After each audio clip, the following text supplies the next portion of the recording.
The internet is full of wonders and marvels, but is also thick with dangers, such as scams and identity theft. Incogni is here to help. With your code Mindscape, you can get a 60% discount on an annual Incogni plan. Because like it or not, there's a lot of data about you scattered around the internet. Some of it you probably don't want to be out there. This includes your address, your phone number, your social security number. Incogni is a service that tracks down and removes that personal data from multiple sites across the web. Not just malicious leaks on the dark web, but online directories, search sites, and commercial databases. All these can be used by malicious actors. The Incogni service has both an automated component where they search for your data and get it removed, and also a custom removal feature. If you find your info somewhere you don't want it to be, you can let Incogni know, and a dedicated privacy expert will handle it for you. I've been using the service for several months now, and you wouldn't believe how many times one's name appears in easily available records online, or how much peace of mind it confers once they're removed. So take your personal data back with Incogni. Go to incogni.com/Mindscape to get a 60% off an annual plan using code Mindscape. That's 60% off at incogni.com/Mindscape. They can't harm you if they can't find you. Hello, everyone, and welcome to the May 2026 Ask Me Anything edition of the Mindscape podcast. I'm your host, Sean Carroll. I am recording this intro after I recorded the rest of the AMA on Saturday, May 2nd of 2026. And I mentioned that because tonight is Game 7 in the first round series of the NBA playoffs between my beloved Philadelphia 76ers and the hated Boston Celtics. And I mention this because there's really nothing else on my mind right now. I'm actually working on my book while I'm not doing this, the AMA, but really in the back of my mind, it's basketball that is taking up most of my mental space. And this is the intro to the AMA, so I can talk about whatever I want. I know that a lot of people are not especially fascinated by this topic, so you can skip ahead to the AMA itself because I might as well explain where my mental space is at. And I've talked about before how I admit that sports fandom is largely irrational, or at least irrational. It's not irrational in the sense that you're making a mistake to root for one team over another, but it's non-rational in the sense that there's no real moral calculus or ethical considerations that go into choosing which team to root for. It depends on where you were born, right? I think this is very harmless and, in fact, fine, right? I'd much rather have people self-identify as fans of a certain team and put a lot of their emotional energy into rooting for that team than other much more harmful ways to make irrational choices about how to live your lives. So I'm all in favor of this. And I grew up outside Philadelphia. All of my sports fandom is still Philadelphia-based, and basketball was always my sport of choice, going back to 1976, when the Philadelphia 76ers purchased Julius Erving because the upstart American Basketball Association was folding and some of their teams were being brought into the NBA, the more long-lasting National Basketball Association, and some of those teams couldn't afford the fee to go in. So the they were at the time the New York Nets. Then they were the New Jersey Nets. Now they're the Brooklyn Nets.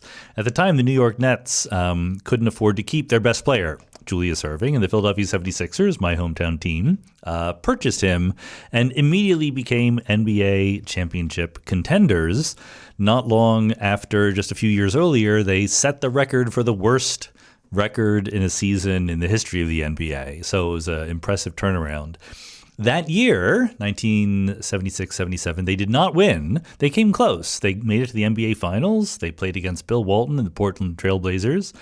And that set up several years of frustration because Julius Erving, Dr. J, my childhood hero, was good enough to drag them to the NBA Finals several times. They went in that year. They went again in 1980. I forget how many years, at least 4 or 5 times they went to the NBA Finals with Dr. J. But they didn't win until in 1983, actually 1982, they were able to acquire Moses Malone, the center from Houston, who was the league MVP at the time, and he led them to one of the best seasons in history. In the 82-83 Philadelphia 76ers, they easily cruised to the NBA championship, and that was, it felt good after all those years of frustration. And so I grew up with, the Sixers being super duper competitive, and the Celtics, the Boston Celtics, were their hated rivals. And I use hate and things like that in a very casual, sports-like way. I don't hate the Boston Celtics. In fact, I have enormous respect for them as a franchise. I really, really didn't like Larry Bird personally when we were rooting against him. But now, with the passage of time, I have, again, enormous respect for his game and his achievements and the organization as a whole. But that year that the Sixers won the NBA title, they didn't actually meet the Celtics in the playoffs. They usually meet the Celtics. The Sixers versus the Celtics is the single most frequent NBA playoff matchup. The Sixers have played the Celtics more often than any other two teams have played each other in the history of the NBA. And it's a storied rivalry going back to Wilt Chamberlain and Bill Russell and the whole thing. And to be super honest, the Celtics usually come out on top. Dr. J's Sixers beat the Celtics a couple times. The Celtics beat them a couple times. The last time that the Philadelphia 76ers beat the Boston Celtics in the NBA playoffs was 1982, when I was still in junior high school, I guess, or for the beginning of high school. Yeah, high school, I suppose. So that's a long time. Since then, the Sixers have made it back to the playoffs and either done well or met the Celtics and done badly. The Celtics have just beaten them over and over again in the playoffs, and especially the last few years. Since I'm gonna take pity on you all because I know you don't care about this. I could literally talk about this for hours, and you don't want to hear it. But there's extra drama because several years ago, the Sixers fired their general manager and coach and hired Sam Hinkie, who was an analytics-based way of thinking about basketball that he brought. And he basically got rid of all their good players. And you think, oh, that's not very good to get rid of your good players. But he did it intentionally so that they could be bad and get good draft picks. And they did. It worked.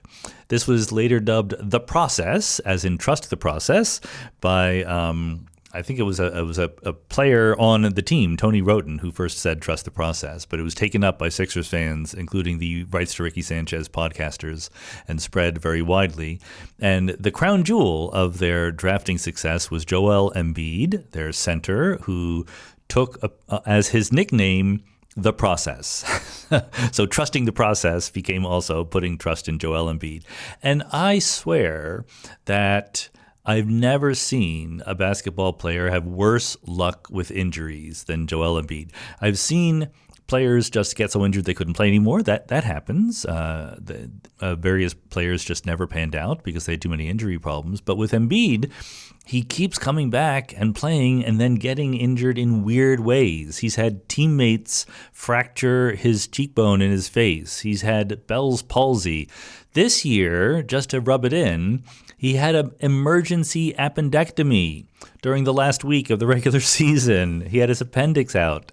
Again, you can't blame him for things like this, but it has absolutely prevented them from going far in the playoffs because he's their best player.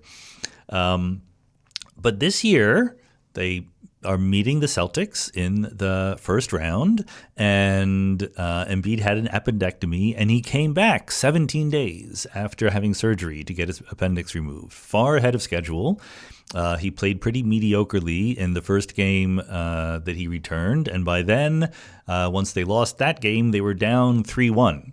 In a best-of-7 series, and the odds are not good for you in the NBA when you're down 3-1 and are trying to win a 4-game, try to get to 4 wins before the other team.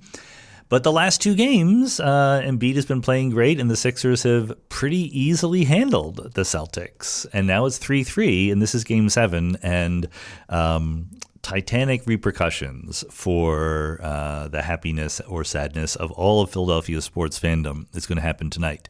So I say this again because it's what is on my mind. Again, I could talk for hours. There's a lot of human interest stories going on here. But the point is that it's fun, that it's quite enjoyable, that I'm glad that sports are out there. I teased people on Blue Sky the other day. I said I should do a solo podcast episode on why basketball is the best sport. And of course, people are like, no, it's not. Let me tell you why it's really cricket or whatever. And it's all in good fun. I don't actually think that there's any objective sense in which basketball is the best sport. I do think I could come up with arguments that it is or that it isn't, blah, blah, blah. Let's all just have fun and enjoy the games. And also, we need to crush the Celtics tonight. I hope that happens. If it didn't happen by the time you're listening to this, don't talk to me about it. I will not be in any mood. But meanwhile, we're going to do the AMA. Thanks, as always, to the Patreon supporters of Mindscape for making this possible. You could become a Patreon supporter of Mindscape. Just go to patreon.com/Sean M. Carroll. Let me actually check. I never remember if my middle initial is there in the Patreon listing. Where is it? Yeah. I don't know whether it's there. Yes, patreon.com/Sean M. Carroll. The middle initial is there. And you can sign up. Right now, it's $1 per podcast episode. We're going to change it to $5 a month at some point. We haven't quite done that yet. But still, for, typically 6 hours per month, at least, of podcast goodness, $5 per 6 hours is not so bad, I think. And if you don't want to, that's fine. But if you do sign up for the Patreon, then you get to ask the AMA questions.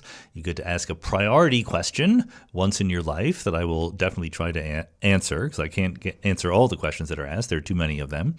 And you get reflection episodes for me talking for 5 minutes after every regular podcast, where I talk about how I thought the podcast went, what we learned, things like that, as well as the joy of being a member of something, being part of something, much like being the fan of a favorite sports franchise, even if it always breaks your heart. So with that, let's go.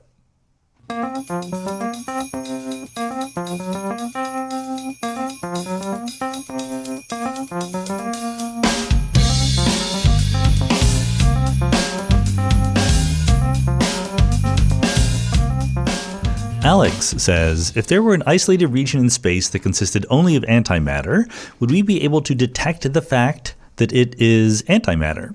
So I'm going to answer the question. No. We would not be able to, but there's it's really close to a slightly more subtle question that is very interesting, and I think I know the answer to it, but I'm going to have to be a little bit less confident in that. Just so everyone knows, there are no isolated regions in space that might be antimatter. Space is pretty empty, but it's not completely empty. Even in between the galaxies, there is an intergalactic and intercluster medium. There's a tiny density of particles which would keep bumping into any macroscopically large amount of antimatter and annihilate and give off gamma rays and X-rays, and we would know about it very clearly. So, not to mention the fact that 14 billion years ago, near the Big Bang, everything was touching everything else. So there was no way for anything to keep isolated. So this is not a realistic question, but it's a good thought experiment question.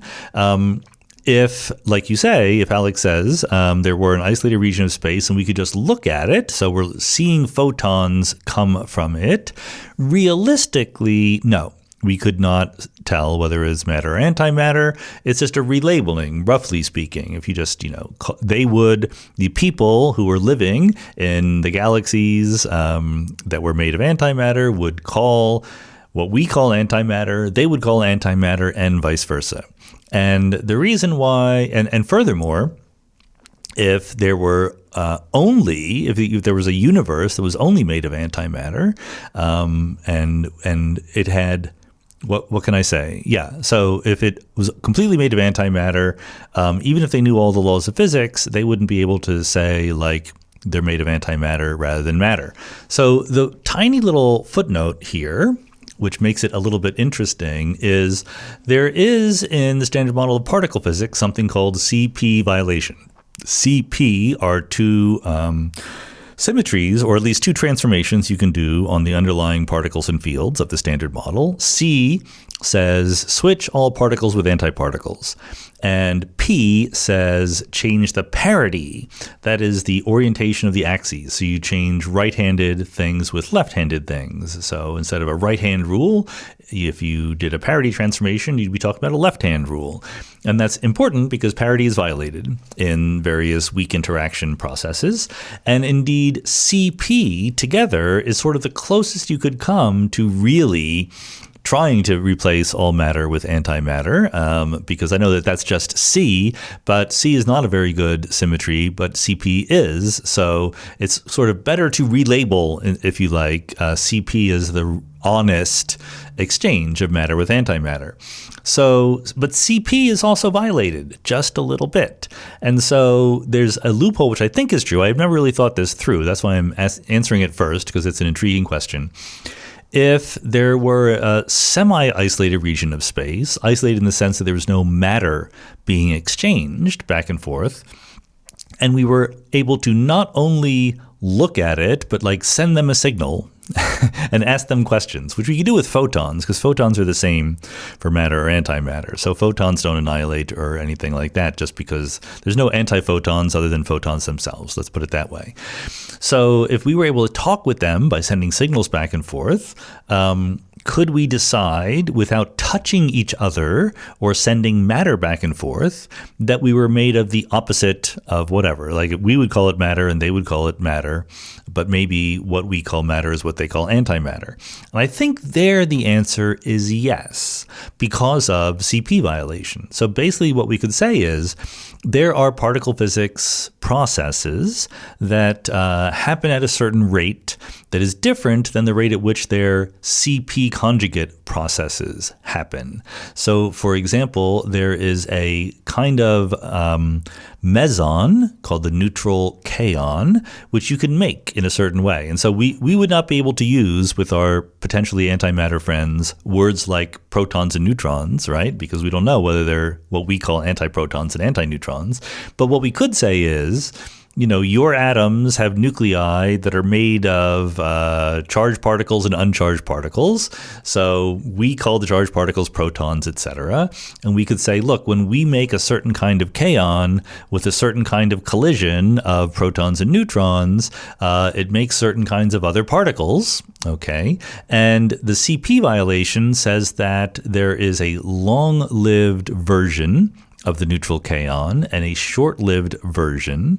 And in the long-lived version, it can decay. It's neutral. So it needs to decay into a total number of particles with zero charge. And the kaon decays into a pion, an electron, and a neutrino with appropriate antiness where it needs to be. So in particular, for the K long, it can decay into a negatively charged pion, a positively charged electron, which is what we call the positron, and then an electron neutrino, or it can decay into a positively charged pion, the negatively charged electron, the real electron, and an antineutrino. And because of CP violation, those seem very, very similar. Those seem almost symmetric, right? Pi minus E plus nu, or pi plus E minus nu bar in particle physics lingo. But because of CP violation, the decays into the positron version happen slightly more often than decays into the electron version. So what we could tell our friends in the other galaxy far away is that in our universe, the low mass charged particles that make chemistry happen and so forth, that we call electrons, are the ones that appear in the less frequent decay of the long-lived version of the neutral kaon. And that is sort of an experimentally believable thing. You don't need to touch anything. You don't need to say, like, here's my electron, does it annihilate with yours or not? You can just send that information, and then you could say, is the same thing true with your version of the electron? And they would be able to tell whether they are made of what we call antimatter or not. Like I said, I think all that's true. I'm only like a hack particle physicist. I'm not an expert particle physicist. So if anyone wants to check me on that, that would be perfectly allowed. David Kudaverdian says, if I'm not mistaken, you take the fact that we are not Boltzmann brains as a good anthropic reason to think that our universe doesn't allow many Boltzmann brains, even in the future. Could you please give an example of bad anthropic reasoning and highlight the key differences compared to good anthropic reasoning, using the example above as an instance of good anthropic reasoning? So that's not exactly what I would say, just to be super duper careful, because the beginning of your statement is the fact that we are not Boltzmann brains. We could be Boltzmann brains. That is to say, whatever you want to say you are absolutely sure of and convinced about us, like maybe you think you exist and the room you're in exists and so forth, and all of your memories are what your memories appear to be, in an eternal universe with random fluctuations, things like that. Configurations like you, even if it's not just a brain, like your whole body is there, the whole room you're in, whatever you're looking at right now, say that that's all real. Maybe the whole solar system is real. Maybe the whole Milky Way galaxy is real. It doesn't matter. In an eternally randomly fluctuating universe, it is overwhelmingly likely that that configuration randomly fluctuated into existence. And the impression that you have that there was a Big Bang 14 billion years ago randomly fluctuated into existence in your brain. So you can't say on the basis of data that you're not a Boltzmann brain. Unless you do bad anthropic reasoning.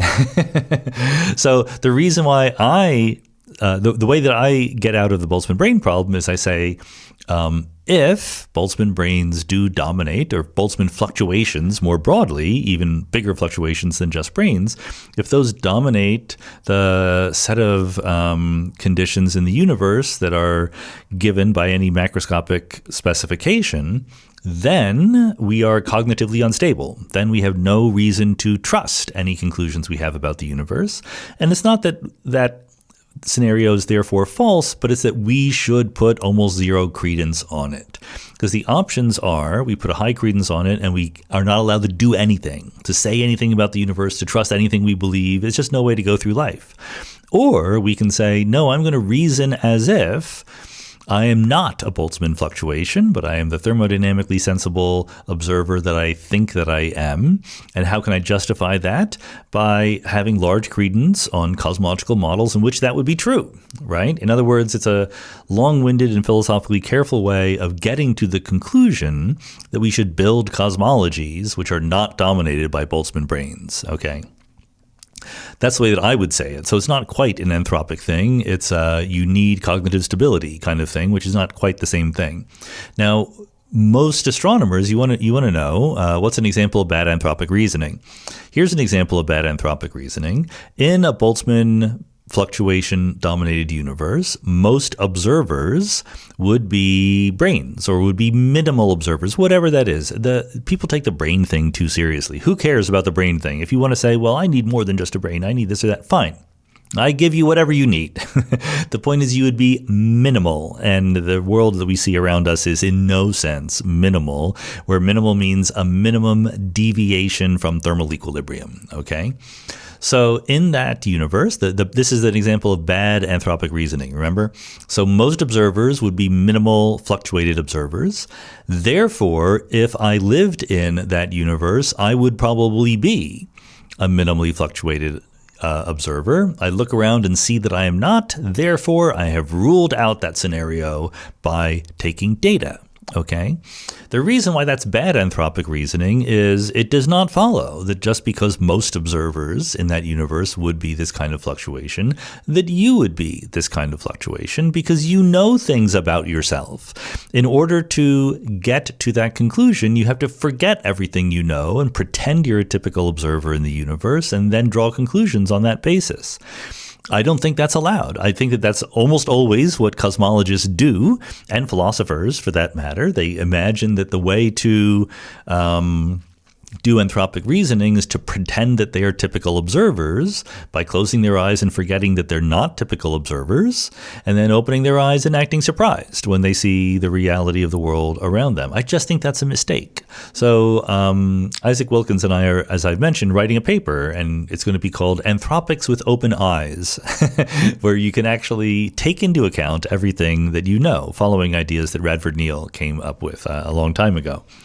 And the point is that the original argument I gave you does not rely, I never used in any way the sense that you're a typical observer in the universe, okay?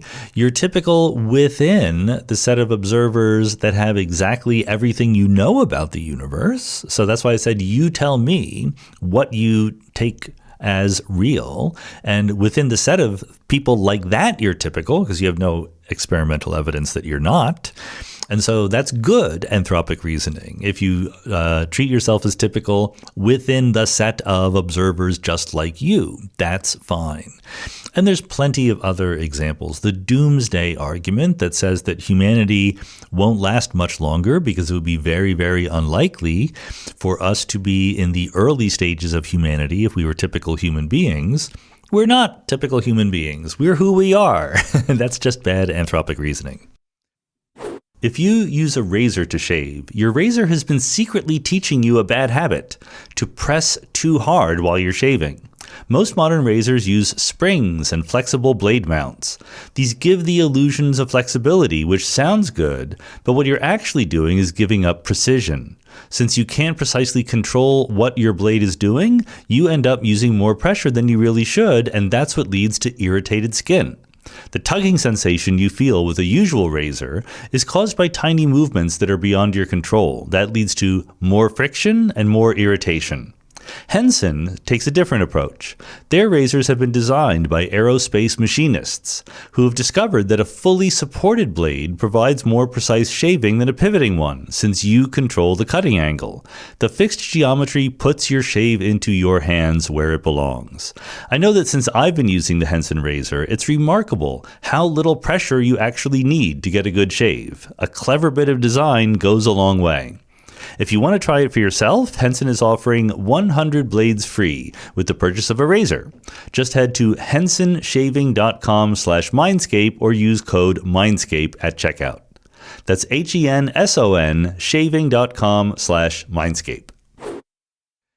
Nicholas Sharowski says, I've noticed for quite some time that certain ideological groups, particularly some anti-feminist or reactionary communities, tend to weaponize rationality to give the appearance of logical rigor to what is essentially motivated reasoning. In doing so, they treat being rational as synonymous with being cold and unemotional and dismiss opposing views and justified public outcry as mere feelings. This is often captured by the now infamous line, "Are you offended?"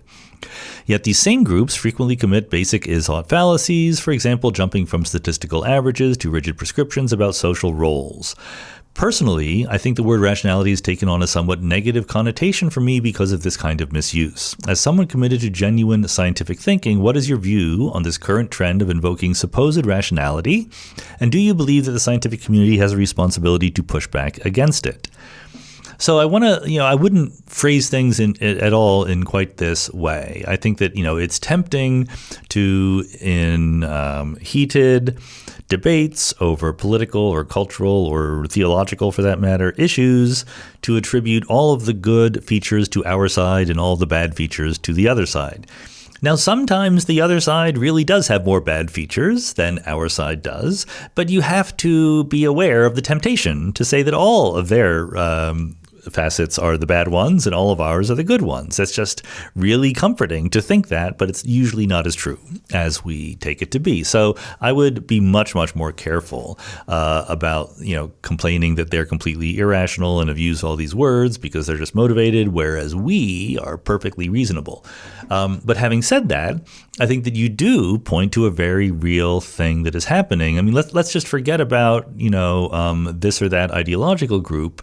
I think that an increasingly common tactic these days is to take something that most people think is a virtue, like being rational or having free speech or something like that, and weaponizing it by taking the act and perverting it in some way by not buying into some of the preconditions for that act to actually be the virtue that it is supposed to be.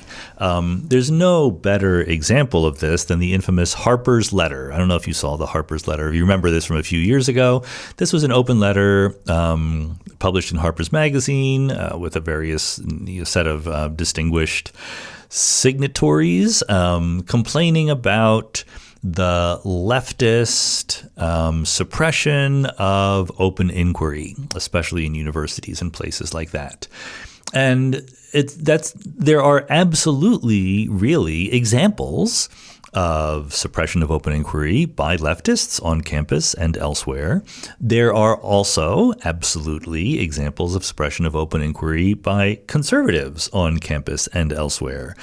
And I would argue that by any reasonable, fair accounting, the conservatives are much more dramatic at it. And we're seeing that right now. We're seeing it now that conservatives are in power. There are universities that are undoing tenure protections, that are forbidding faculty members from discussing certain topics in their courses, that are firing faculty members for political speech, and a whole bunch of really, really dramatic things, much worse than anything that was being complained about in places like the Harper Letter. And so there's this ability to sort of weaponize the claim like, well, you don't believe in free speech or something like that, when the other side really isn't interested in free speech. They're just using your sympathy for it against you.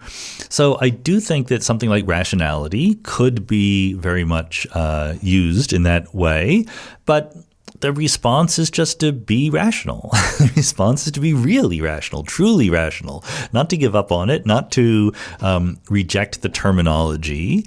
I remember once saying years and years ago in response to something online or something like that, I said, what matters is not equality of outcome. I think it was about men and women in science. And what I said was, what matters is not the equality of outcome, but the equality of opportunity, right?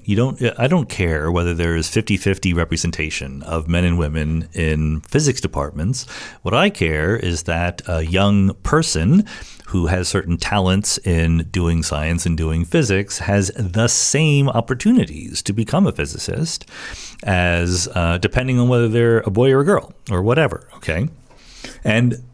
But what I was given crap for saying this because that phrase, equality of opportunity, not equality of outcome, is weaponized by people who actually don't even want equality of outcome, right? They claim that when you're trying to argue that sexism is bad and is all over the place in academia, that secretly or explicitly you want equality of outcome, and that's not what you should want.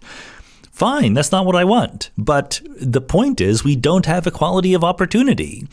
I really just think that when the bad guys try to weaponize good ideas, we stick by the good ideas. We talk to each other as reasonably and honestly as possible, and we exemplify doing things in the right way. We don't give up on doing things the right way or start doing things the wrong way or even give up on good ideas or vocabulary words just because they are being misused. We need to be open to the fact that some people might use good ideas or good concepts or whatever for bad reasons. That's fine. And we shouldn't allow people to take advantage of us. We shouldn't, let them run over us by lying and cheating and stealing and whatever. But we shouldn't give up on the good ideas. We should absolutely always be in favor of rationality, of fairness, of free speech, of open inquiry, of all of those good things that a good modern post-Enlightenment liberal should care about. Alexandra Koziomtis, sorry, Alexandra, I butchered your last name, Koziomtis says, has grappling with the complexities of the universe and its laws made you more anxious or more peaceful as a human being? How has a deep understanding of physics changed your daily contentment? I personally struggle with the idea of being on deterministic rails and just a small blip of the universe experiencing itself. Well, I have, it's a perfectly legitimate question, and it's a tricky one, and people will answer it differently. The facts of determinism, again, I truly don't care about determinism. Determinism is just not what matters. If the laws of physics had a truly stochastic element, like they do in objective collapse models of quantum mechanics, so what? That doesn't make me feel any better. That just means that, the most compact description of physics involves some random numbers as well as some deterministic things. That has zero effect on how I think about the world. I think that when people worry about determinism, really what they're worried about is the laws of physics, whether or not those laws are deterministic or stochastic. They're worried about the fact that there is a level of description on which we are impersonal, mechanistic pieces of the universe obeying some laws, okay? And that doesn't bother me even a little bit. Like, I know that's true. Whether it's deterministic or not, I don't know the microstate of the universe. I'm not Laplace's demon, as you might recall, so it just doesn't affect my life at all. We have a really good podcast episode coming up soon where I talk with someone who is really good at explaining the difference here. The real big issue is, of course, life after death or mortality, right? As I've argued before, a straightforward reading of what we understand about the laws of physics makes it very, very unlikely that there's anything like life after death. Death is truly the end of our conscious experience. And I think that's super profound. And I think that, if anything, scientists and philosophers undersell the importance of that. We sort of let it seep into the public discourse, but we don't make a big deal out of it. And I kind of think we should make a big deal out of it. It's a big deal. And I struggle with it a little bit. Like, I don't like the idea that at some point it won't exist anymore, right? Like, I'm not in favor of that. Maybe there's a point at which I would choose to finish my existence. That's perfectly okay, but I'm nowhere near there now, and I doubt I'll be near there when the time actually comes. So that is something to truly struggle with. In my experience, the people who think that there is life after death or heaven or reincarnation or whatever struggle just as much. I don't see any systematic openness to the ending of our physical life here on Earth just because people think that there's a continuation afterward. So I think that, I control what I can control, and the laws of physics and the existence of the soul after death are not things that I can control, so I'm going to deal with what's happening in the here and now.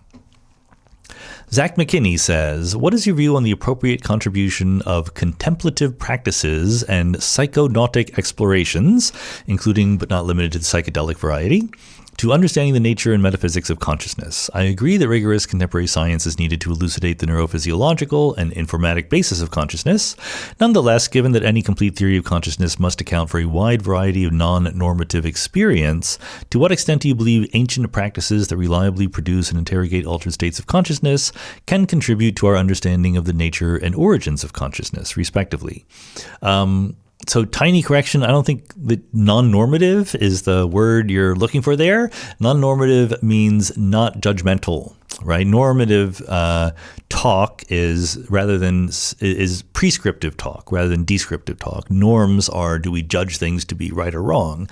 I don't think that's quite what you mean in this particular context. But anyway, I think that there is some mild usefulness of psychedelics or various other practices that would lead to altered states of consciousness in the very straightforward sense that you could see what people do when they're in these states, and you could collect data about how conscious they are, how their consciousness changes, etc.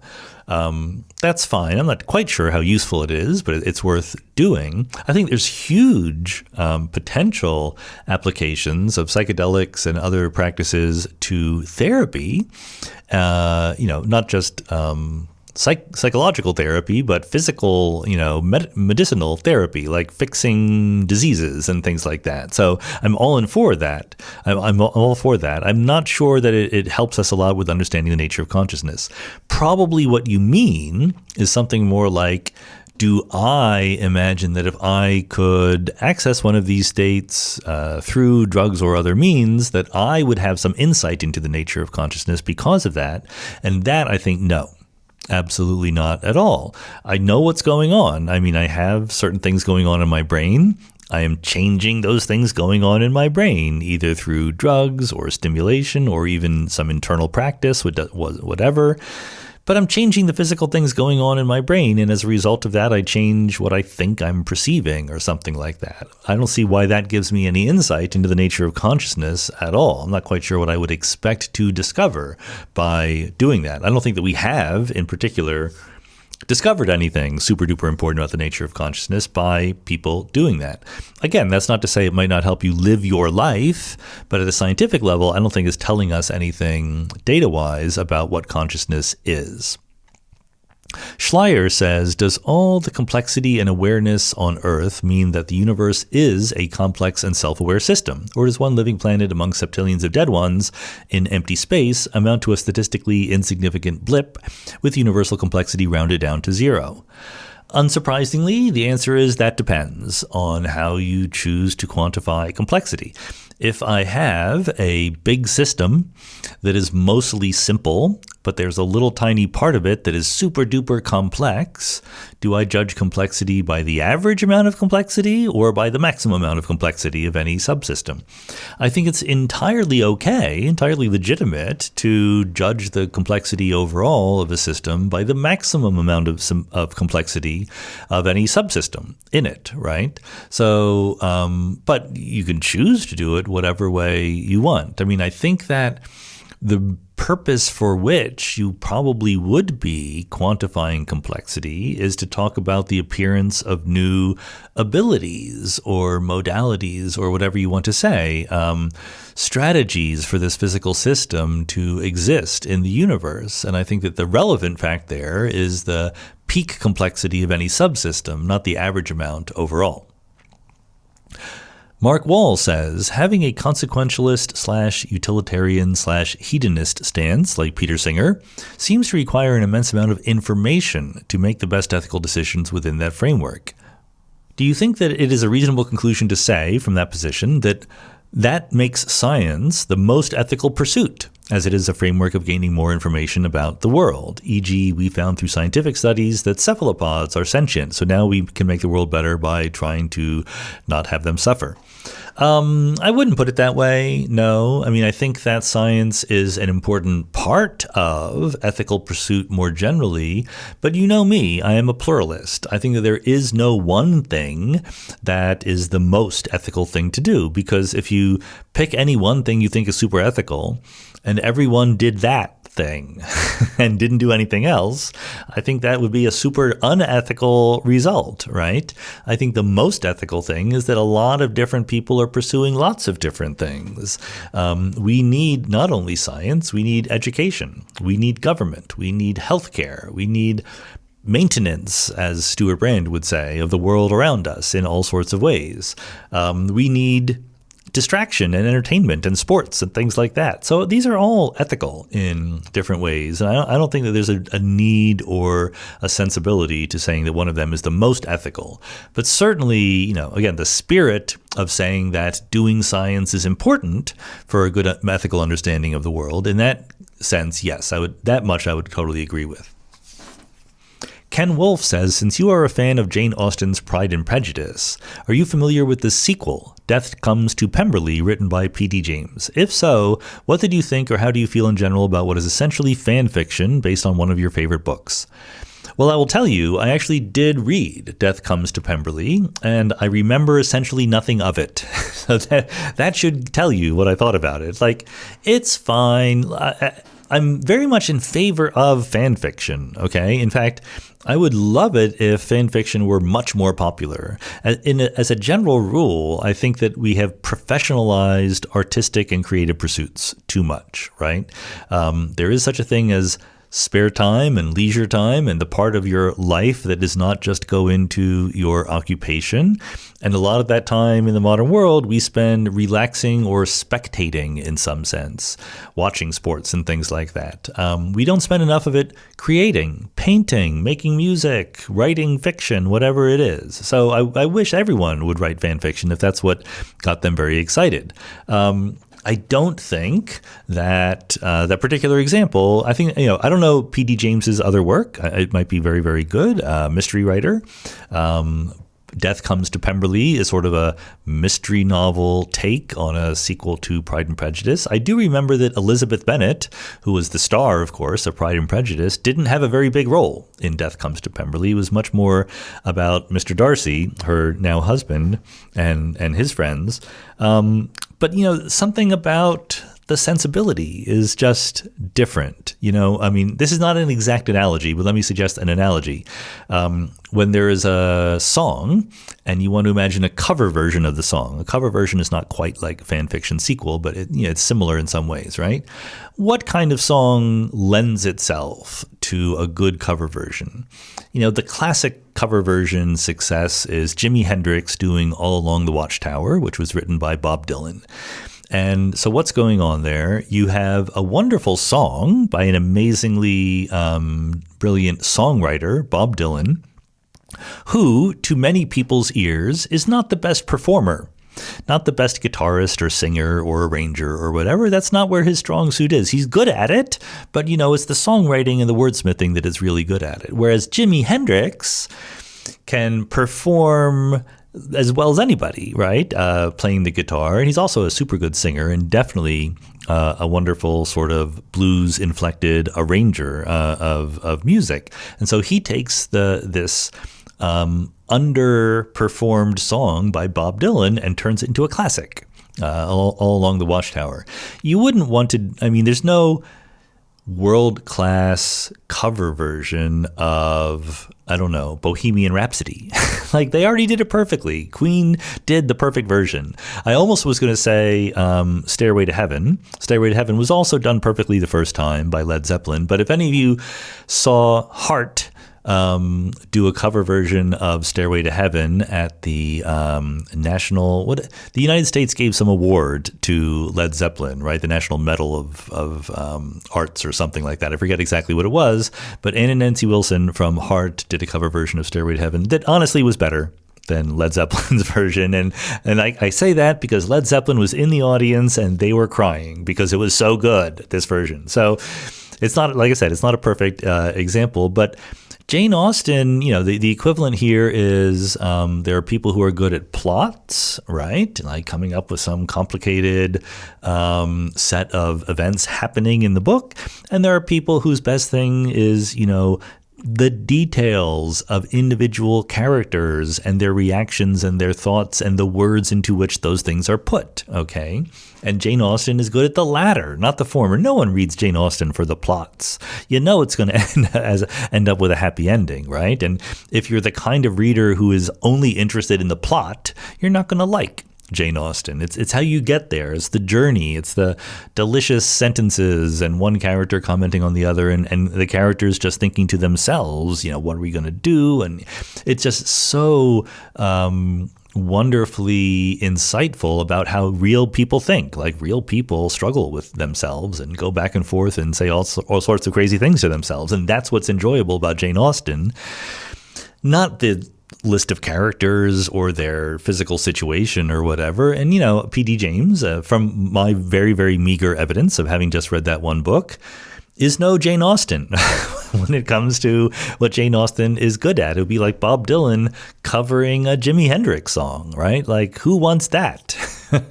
So, it's not that either artist is not living up to what they're good at, but it's not that either artist is not really good at something. It's that we want to maximize what it is they're good at. And I'm not sure if this particular kind of sequel really does that.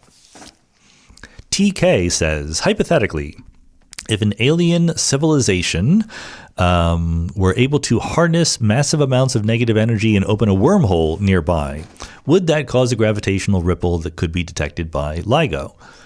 Well, this is vastly underspecified question. How far away are they? How big is the wormhole? Things like that. There's two things that sort of push in opposite directions here. One is, I think maybe this is your intuition, to make a wormhole, like a macroscopic wormhole, okay? You can't do it, by the way. That's the simple thing to guess, is that making wormholes is not possible, but we don't know that for sure. So it's not. But we don't have a recipe for doing it, I guess, is the point. And maybe you could make a microscopic wormhole that is very, very tiny, and that would definitely not cause a gravitational ripple that could be detected by LIGO. But a macroscopic wormhole, the kind that a human being could safely pass through, I think your intuition that would require an astronomically large amount of gravitational energies being pushed around. Yes, that is true. However, so anyway, I'm getting to the two things that push in different directions. One, that's the thing that pushes you in the direction that says, maybe it would require so much energy and so much manipulation of the gravitational field to make this astrophysically big wormhole that it would require an astrophysically large amount of gravitational waves to be created. Of course, that doesn't tell you whether they're detectable or not, because if it's far enough away, it's too faint, right? I'm presuming that we're imagining a relatively nearby alien civilization doing this. But the other consideration is that giving off a lot of gravitational waves is a waste of energy, right? Those gravitational waves are not useful to the alien civilization that is making the wormhole. So if they're clever, and presumably they are because they're an alien civilization making a wormhole, they would try to minimize the loss of energy into gravitational waves. And actually that is something we know how to do. Anything that you do that is perfectly spherically symmetric gives off 0 gravitational waves. If a star collapses in a perfectly spherically symmetric configuration, 0 gravitational waves are given off. This is a theorem. This is an implication of Birkhoff's theorem of general relativity, changing matter distribution, but keeping it spherically symmetric does not give off gravitational waves. The technical term is it's only the quadrupole moment that gives off gravitational waves. So if your alien civilization wants to save energy or wants to go under the radar and not be detected, as it were, they could probably arrange their wormhole creation in such a way that it would not cause a lot of gravitational radiation. By the way, footnote there, in the original idea for Interstellar, remember the movie Interstellar came from an idea from Kip Thorne and Linda Obst. Kip being a former Mindscape guest and famous physicist, and Linda being a Hollywood producer. And Kip was a big name. He was one of the people who made LIGO happen. He won the Nobel Prize for that. And in the original story, he wanted the detection of the wormhole to be from LIGO. So it wasn't the creation of the wormhole, but he had this idea that gravitational waves would pass through the wormhole and be detected by LIGO, and that would alert scientists here on Earth that something was going on. That didn't survive into the final movie, sadly.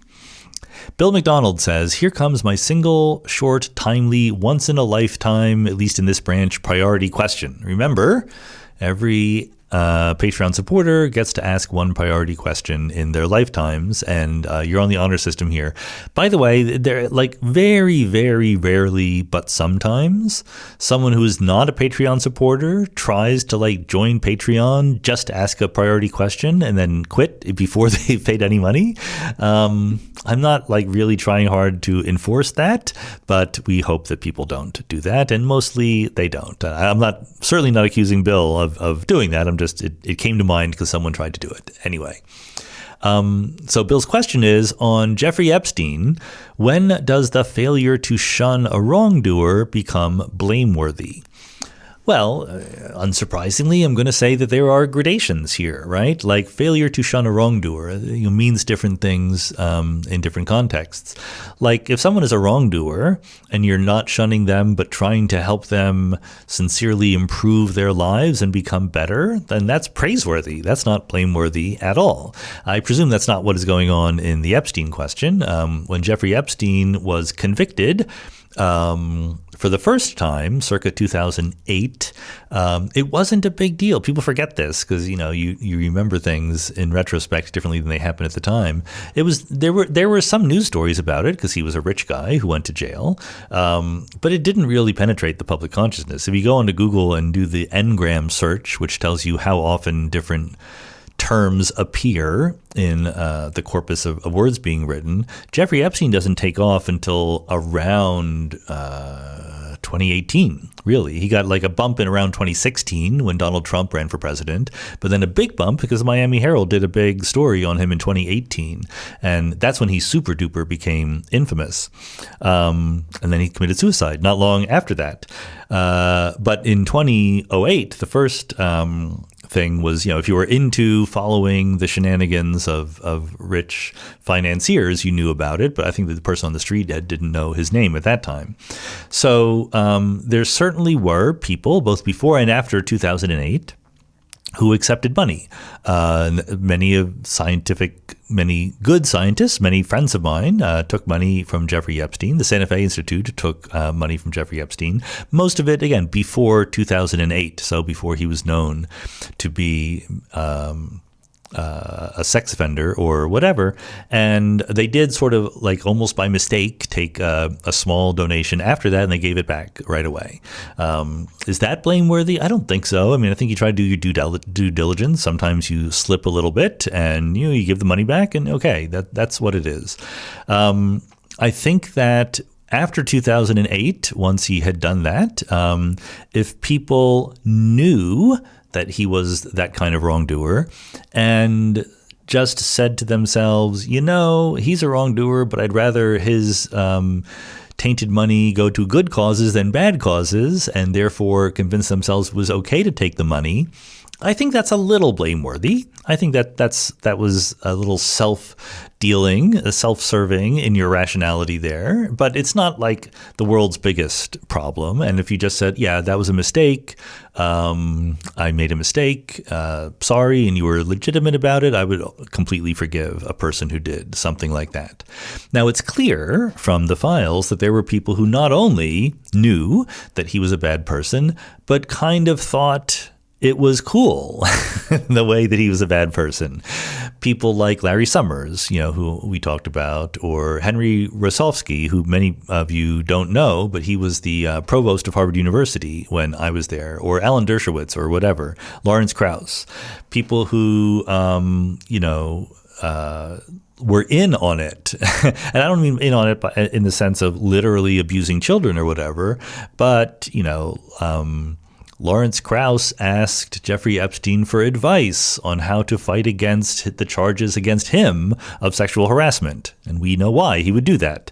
Larry Summers asked him for advice on trying to seduce a younger colleague, who was a junior faculty member. It's just like all this terrible, terrible stuff. And that's, to me, past a certain level where, and none of these people have, by the way, said they're sorry. That's the thing. Like, the worst offenders are the ones who try to make excuses for it. The ones who took money and really shouldn't have, but it was just sort of they did some psychology on themselves that convinced themselves it wasn't that bad, and then realized later, oh no, actually that was pretty horrible, and have sincerely apologized. Those I let them apologize, and I think that, yeah, let's move on. I'm not going to treat those people as pariahs in any sense, but it's the people who thought that what was happening in the general sense of the misogyny and the sexism and all that stuff, not necessarily the literal raping of children, but the whole skeeziness of the enterprise was there. And some people thought that was a feature rather than a bug. And those people, I'm very happy to blame them, to find them blameworthy. Sandro Stuckey says, everyone seems to agree that generative AI is having a big impact on education, at least on the way students can and should be assessed, possibly how they learn. As someone who teaches university classes, is this something you notice yourself? If so, have you changed your teaching in any way? Well, I've 100% changed my evaluating. My teaching has changed in no way whatsoever. I don't know what the impact is on learning of AI. And so, in other words, it could be good or it could be bad. It's absolutely possible to take the work of struggling with difficult ideas and kind of farming that out to the AI to struggle with the difficult ideas for you rather than doing the thinking yourself. And I would absolutely expect that kind of thing to have a harmful impact on people's ability to learn. It's also absolutely possible that a good student could, in all good faith, just be struggling with some ideas, use an AI to help them understand the difficult ideas in a better way, and that helps them learn things. I'm 100% on board with that also. And I, as the teacher, as the professor, I don't know which it is that they're doing, right? And I sort of can't, it's up to them. I'm very much of the opinion that once you're in a university or a college, the student is mostly responsible for how they choose to approach the experience of being in college. They're responsible adults by that point. I think that the job of the professors is to give them all the advice and all the opportunities and all the insight and facts and knowledge that they can. But at the end of the day, it's only going to be as good as the student wanting to learn things, right? So anyway, I can't help it if the students want to farm out their learning to AI. I haven't noticed it that they do. I'm just saying that I don't really keep track of that. But it's very different when it comes to grading because, many college students care very deeply about grades. You might have noticed, I don't know. As a professor, that always breaks your heart. You're like, please care about learning, not about grades. But they're not very sympathetic to that point of view. And so I've switched from mostly take-home assessments to mostly in-class assessments. We do our exams in quantum mechanics in class now, whereas earlier they would have been take-home assignments. In the philosophy classes, you still have to write papers.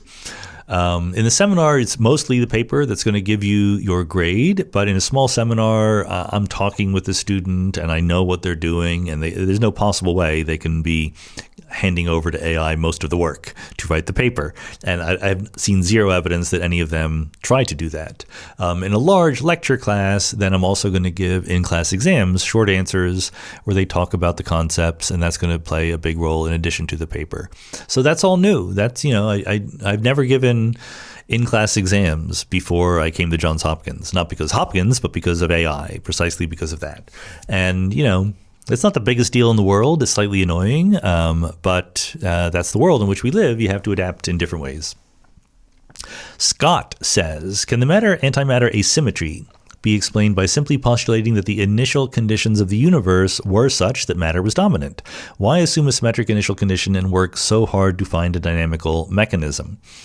Well, in a sense, yes, you can assume there absolutely will be an initial condition that gives rise to our current condition without any shenanigans in between. That's true because you can just start with our current condition, use the laws of physics, and wind it backwards, right, to something. It's going to start somewhere. Now, there's a couple reasons why that's a little bit less popular than you might think. One is that in the standard model of particle physics, so forget about weird things having to do with, grand unification or leptogenesis, which is a thing that can happen because neutrons, heavy neutrons, not the ones we know, but heavy neutrons can decay in ways that violate baryon and lepton number. There's different schemes that could cause a baryon asymmetry, and the question is that more work than just positing it?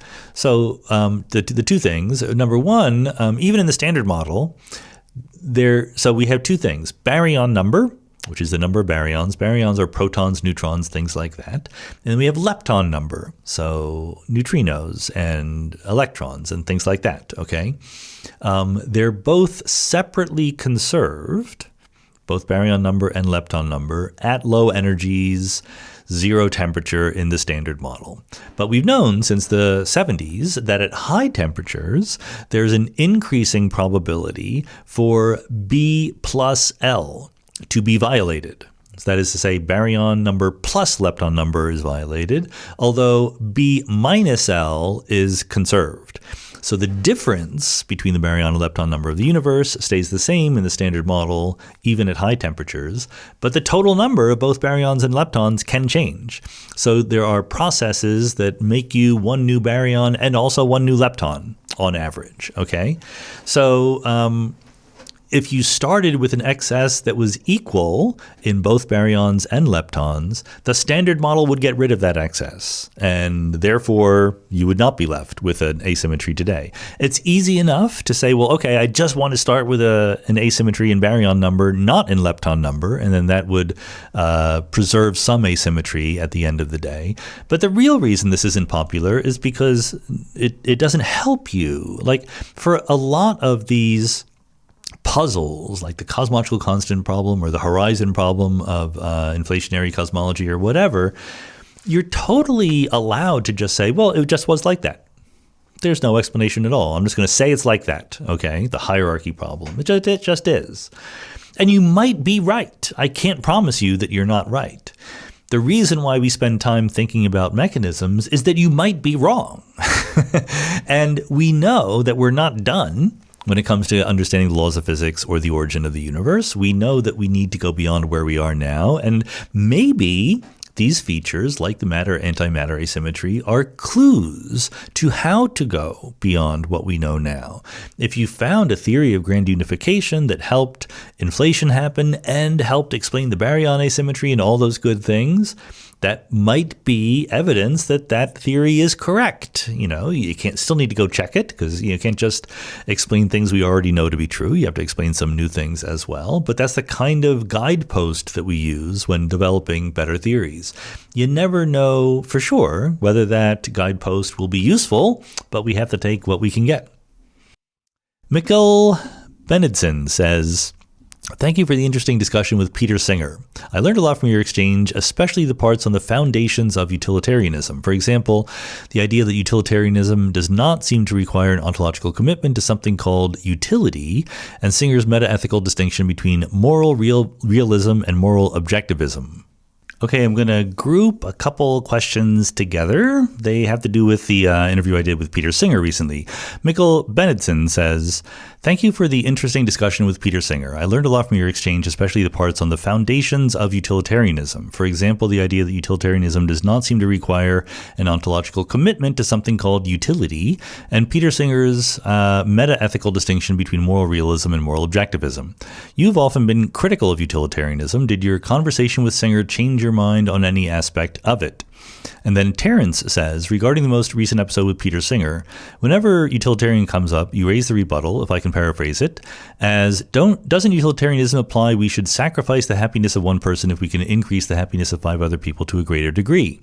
In episode 207, Will McCaskill gave what I thought was a pretty convincing rebuttal to this, which I'm again paraphrasing as society at large or net utility would be worse off if we lived in a world where we could make those kinds of sacrifices.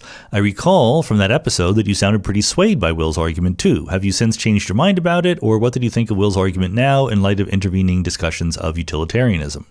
So let me give you the overall answer to both questions at once, which is basically like, why haven't you become convinced by utilitarianism? The conversations with McCaskill and Singer, I thought were both very useful and interesting and informative. And there were parts that did impress me in one way or another, but they did not impress me in the sense of moving me closer to utilitarianism. They impressed me in the sense of realizing that utilitarians are pretty willing to give up on some of the obvious conclusions of utilitarianism. I think that both Singer and McCaskill, look, if utilitarianism means anything, it means that if you have a choice between two options and one raises the utility of the world and the other one raises it by less, you do the one that raises the utility more, right? I think that's what utilitarianism needs to mean. You have different notions of utility for sure, and you have different notions of how to measure it and how to add it together. That's where all the interesting philosophical discussion comes from. But the whole point of utilitarianism is that we need to be able to sacrifice some bad things in order for even better good things to happen. If you don't buy some version of that, then you're not really a utilitarian. And both McCaskill and Singer, I thought, were actually more reasonable as real human beings than they would be if they were honest utilitarians. That's what I was impressed by. They both seemed, and I'm trying to be fair. I think this is a positive feature of them as people, although not necessarily of utilitarianism as a philosophy.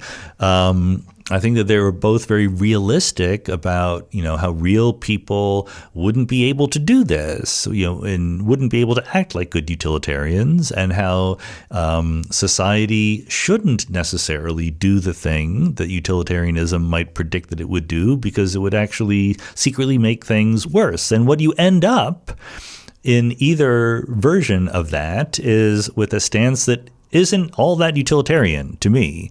It's closer to like, there are things we just shouldn't do, right? And when you say there are things we just shouldn't do, that's not utilitarianism anymore. That's something closer to deontology or something. So I think that, it's not that any of this made me think, oh, there is a number out there called utility that I can just add up. That's my objection, right? And if McCaskill says, society at large, net utility would be worse off if we lived in a world where we could make those kinds of sacrifices, then he's just saying that utilitarianism doesn't work.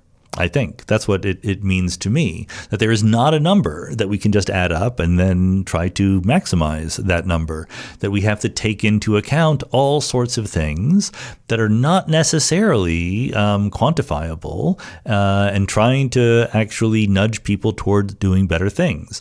I mean, maybe utilitarianism is a good kind of model to have in mind when we're individually wondering how to be good people, because, it's nice to be honest about whether or not a certain action would actually make the world better off in some version of that quantification, but not think that that's an absolute moral commitment, and to be more nuanced and rich in the ways that we set down the guidelines for good actions and bad actions. Again, I do try to emphasize I don't have a fully fleshed out, defensible moral theory. I think in certain cases, I know what it means to be doing good things and bad things by my own lights, but I'm not done. I'm not finished. I don't have an alternative to offer that I could 100% stand by. So I'm just sniping from the sidelines, which is easy for me to do. The hard work of moral philosophy is being left to others here.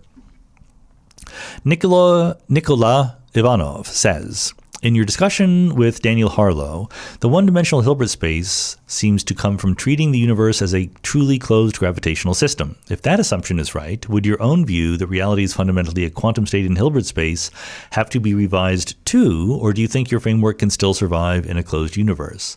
So, I think I said it in the interview. I'm not sure if it came through completely.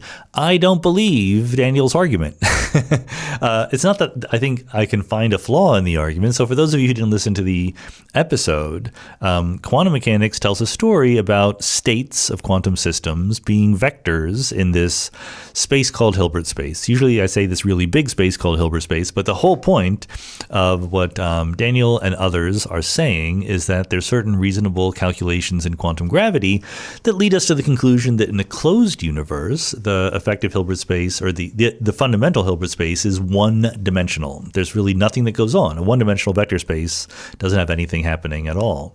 And so what Daniel wants to do is take that seriously. He believes the arguments that gets him there.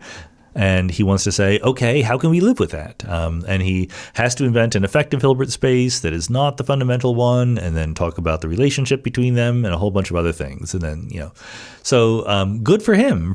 This is what you're supposed to try to do. You're supposed to try to take your ideas seriously.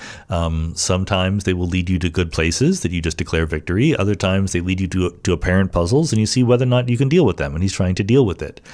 For me, I think if I came to the conclusion that I had some arguments that led to a one-dimensional Hilbert space, I would just say, well, those arguments must be wrong. We don't live in a one-dimensional Hilbert space. That's not good enough for the way that I think quantum mechanics works. So I'm going to try to find a flaw in the argument, not try to build extra structure on top of that one-dimensional Hilbert space. So no, I don't think that my framework can survive in a one-dimensional Hilbert space, but my way of reconciling that is to say, I suspect there's a mistake in the argument that says that quantum gravity in a closed universe is in a one-dimensional Hilbert space. Murray Cantor says, I believe I heard you mention Wojciech Zurek's proposed solution to the measurement problem. What is your opinion of the approach? So I'm not sure that I would put it in those words. I mean, Zurek he's a wonderful physicist who has been an absolute leader in understanding decoherence and the emergence of classicality from quantum mechanics. And his work there is absolutely central. I think he deserves the Nobel Prize. It's something that I cite and use all the time. Now, I don't think it's a quote-unquote solution to the measurement problem. After all, what would count as a solution to the measurement problem? I think that there's two things that you need to solve the measurement problem. The measurement problem in quantum mechanics is this slightly vaguely defined thing, but it's basically in the textbook version of quantum mechanics, there appears the word measurement or observation or something like that. You hear things like, when you perform a measurement, the wave function collapses and the probability is given by the Born rule and things like that. So the measurement problem is just, what do you mean by all that and how does it happen? And the two things you need to solve the measurement problem are, first, you need a theory.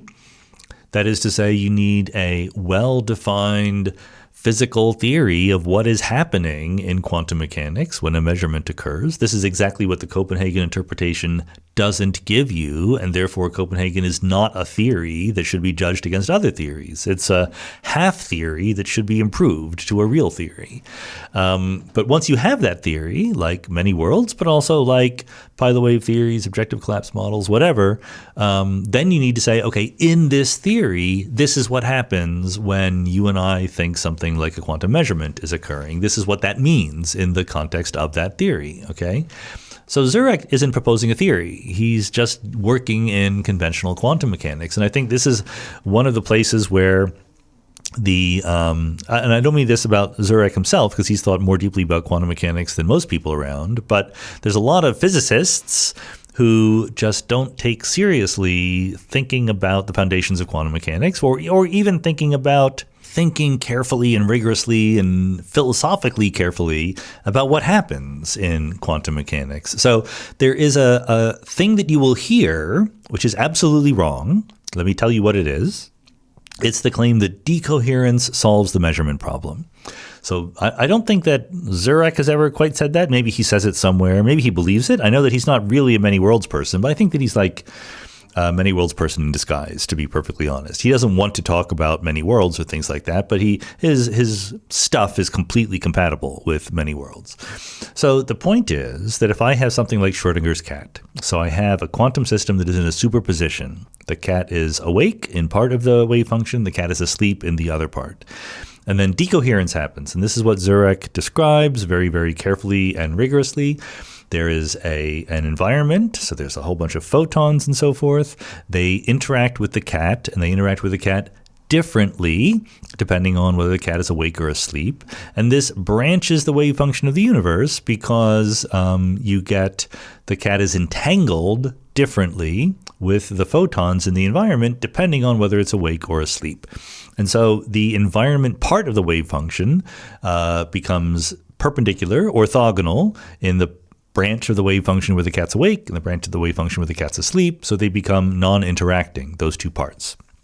For those of you who know a little quantum mechanics, this is a fancy way of saying there are pointer states.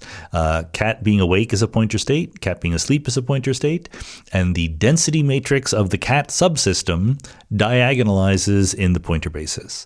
And so the density, when I say the jargon words, density matrix of the cat subsystem, what I mean is there are ways to talk about the state of the cat, even admitting that we're not keeping track of the state of the environment, even though they are entangled. So the full state of the universe needs complete information about both the cat and the environment, but maybe you don't have that. Maybe you don't have all the photons and all their states. So you say, what can I say just about the cat?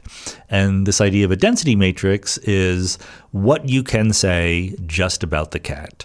And what happens in decoherence, and this is brilliant and important and suggestive, is that the density matrix, which is a little matrix, when I say little, for the cat thought experiment, it's a 2x2 matrix, right? And the rows and the columns represent cat being awake or cat being asleep. So that density matrix becomes diagonal. So there's only two entries. There's the awake entry and the asleep entry. And it's a feature of density matrices that the diagonal elements are non-negative numbers that add up to 1. Non-negative real numbers that add up to 1, okay? So that should set off bells in your head, because when you hear the phrase a set of non-negative real numbers that add up to 1, you should think probability. That is a probability distribution, right? It adds up to 1 because something happens. They are non-negative because the probability of anything happening is not a negative number. And if it's exclusive, so everything that possibly can happen is included in your set, then you're going to add up to 1 because the probability of something happening is 1. So therefore, the unimpeachably true statement is the dynamics of quantum mechanics and decoherence make it the case that the diagonal elements of the density matrix act like a probability distribution. They have the mathematical properties of a probability distribution. All that's true. Now, the crazy false thing comes when people then say, that solves the measurement problem. You're done. These numbers in the density matrix are just the probabilities of the cat being awake or the cat being asleep. That's just the fact. Where did that come from? Just because these numbers have the mathematical properties of a probability doesn't mean that you can sort of magically say, therefore one of them happens and the other one doesn't. You could say that as an extra assumption. You could put that in. You could invent a new theory that says that that's true, but that theory isn't just ordinary unitary quantum mechanics. You're doing something different to it. And if you tried to invent such a theory, when the density matrix diagonalizes the rest of the one of those probabilities becomes real and the other one doesn't, what happened to the other one? When did it disappear? How diagonal does it have to be? It's never exactly diagonal. It's only really, really, really close, right? You haven't solved the measurement problem at all because you don't have a theory. You've just made it clear why in a theory like, say, the many worlds interpretation of quantum mechanics, it is okay to interpret those numbers as probabilities. Once you have a theory, you can do that. If you don't have a theory, you can't do that. Russell Wolfe says, recently you liked a post I made on Blue Sky. It was a cross between Mary Had a Little Lamb and the Monochrome Mary Thought Experiment, which had been reposted by Zach Wienersmith, former Mindscape guest. This got me wondering a bit about your experience on social media as a public figure. Do you notice when a post you come across online is from someone who follows you? Does that impact how you interact with it? So on the one hand, I'm not like a super public figure, right? Like I don't need to worry about things that people sometimes worry about, about their privacy being violated or whatever, just because I'm online. I don't have any stalkers that I know of. I have people who email me all the time who are slightly crackpotty, but I just delete those. It's not a social media problem, right? So I don't need to worry about those issues that much. I'm not going to be doxxed or whatever, or someone appearing at my front door. Do I notice when a post I come across online is from someone who follows me? Not really. Look, I'll be honest. My social media strategy is not very well thought out. It's I don't put a lot of effort into being on social media these days. There was a time when I was blogging every day that I put a lot of effort into that. But since I started doing the podcast and some combination of Twitter or Blue Sky and the podcast constitutes my entire social media strategy. The podcast I'm very thoughtful about, but the Twitter or Blue Sky stuff, I just am not. I'm just doing what I want. I'm just having fun, okay? So I'm glad that I liked your post, but I'm sure I didn't notice that you were a follower. I'm pretty sure I didn't know. I forget what Blue Sky tells you about those things. I'm just not very cognizant or trying too hard about social media strategy. I will say that occasionally, I just said that I'm not a public figure, which is true, but rarely, but it does sometimes happen when usually when I comment on a Philadelphia 76ers social media post on Blue Sky. So, I follow, actually I don't follow. I have a list on Blue Sky of accounts that are devoted to talking about the Sixers. And I can sort of check in on the list if I want to see what's going on in the Sixers. And sometimes I will leave a comment or like something or whatever. And very, very occasionally, someone will say, wait, are you that Sean Carroll talking about the Sixers here?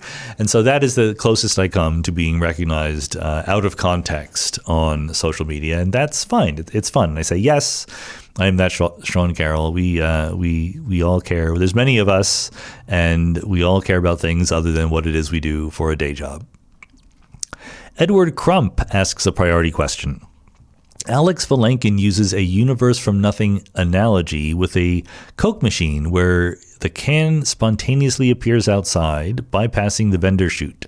It would seem that while the possibility of the event is non-zero, it is still very unlikely. I'm asking you to tunnel a number into existence. What is an order of magnitude number of likelihood when comparing both events? And yes, please describe the numerator and denominator. So I'm going to do something here that I don't think I've ever done before with a priority question. I'm going to give you back your priority question opportunity to Edward. You can ask another priority question, not because this is not a good one, because I don't understand what you're asking. You say, what is an order of magnitude number of likelihood when comparing both events? But I don't know what the two events are. You described one event when a Coke can appears outside a vending machine.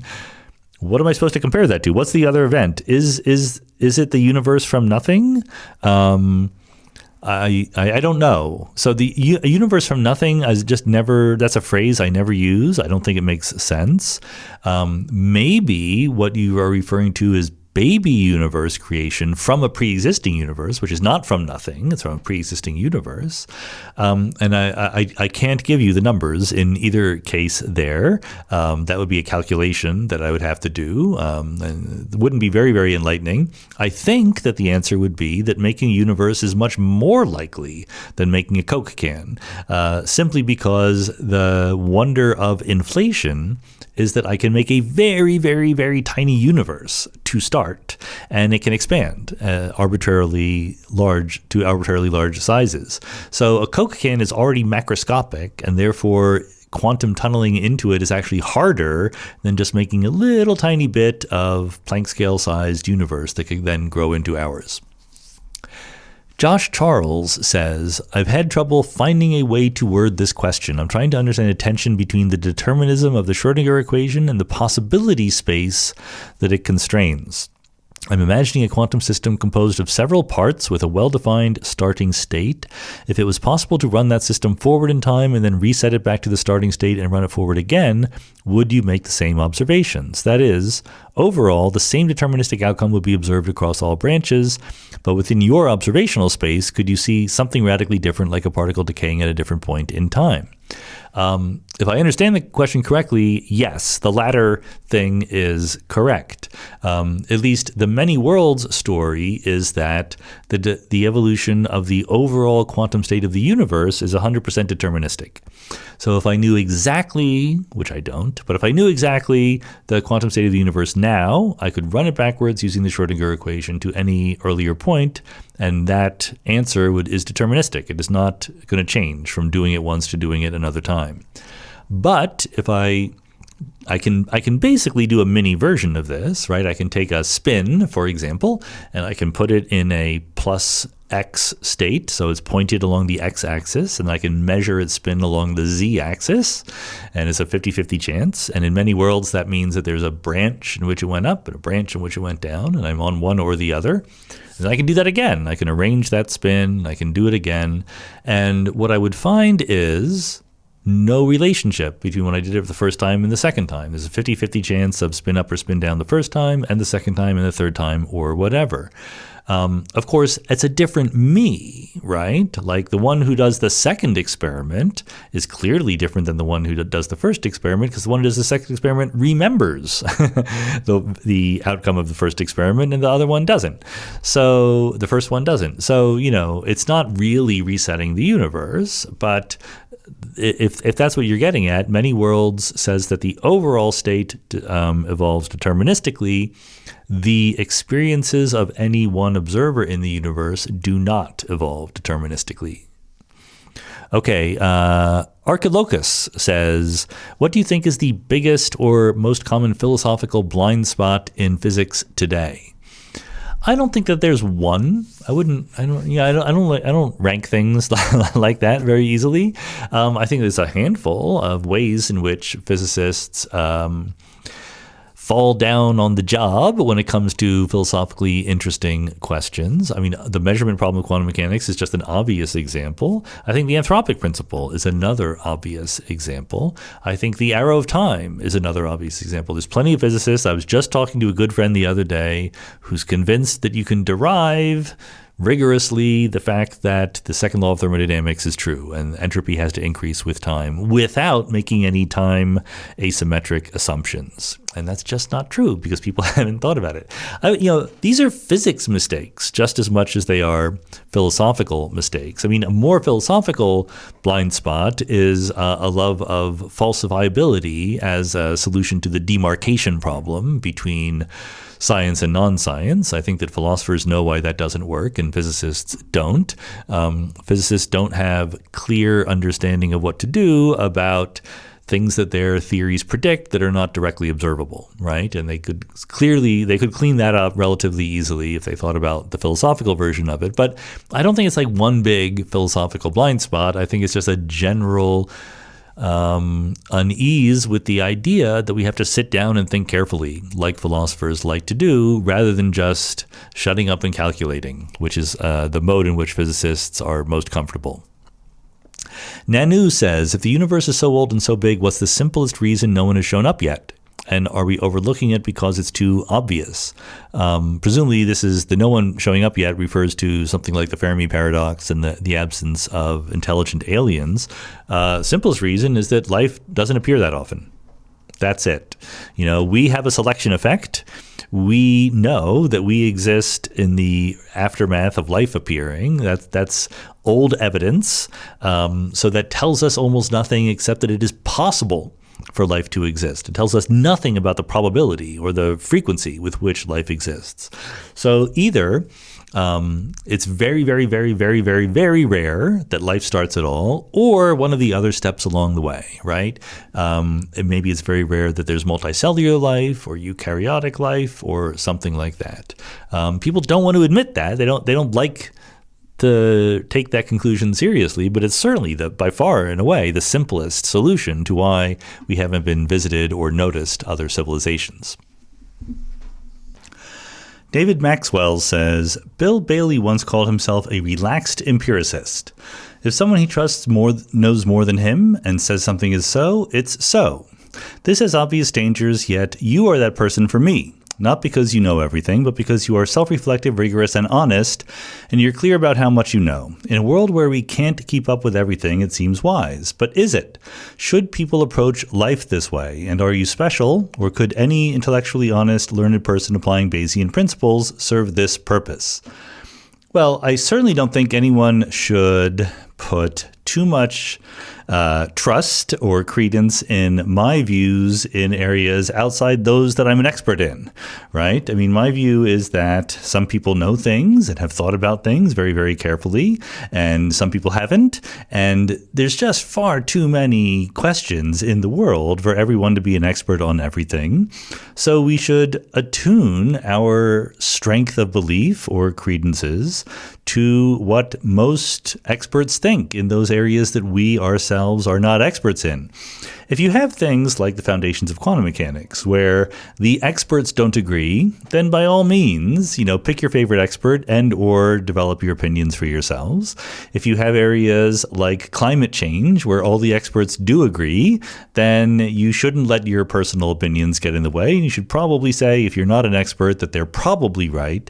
Never 100%, right? It's never just blind trust, but you should recognize when you are not an expert, and you should listen to the experts when they are there.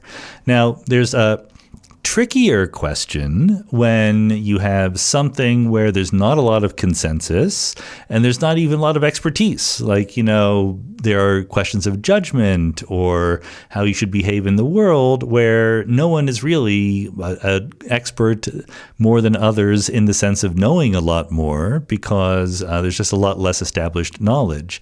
And there, I think it's okay to look to people who you trust in some ways, but they're exactly because everything is fuzzier. I think that the expertise matters less and you can use your judgment more. Certainly, I'm not special. I think any intellectually honest person should be someone who you should listen to about these questions. But it's exactly those questions which are not, strict, reproducible knowledge based, where you're more encouraged to use your judgments, to think things through. It's the more factual-based questions where expertise really should have a very big impact on your credences. Mark Kumari says, in the context of the holographic principle, is it correct to think of the dual descriptions, like bulk versus boundary, as fully equivalent in physical reality? Or is one side more fundamental and perhaps the other is a convenient mathematical trick? In short, when two theories are dual, like ADS-CFT, are they equally real, or is one a truer description of reality? Well, there's a subtlety here. A true duality is one where both sides of the duality are equally valid.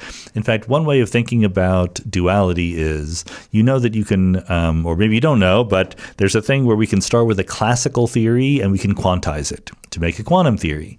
You can think of a duality as a place where two different classical theories, upon quantization, become the same quantum theory.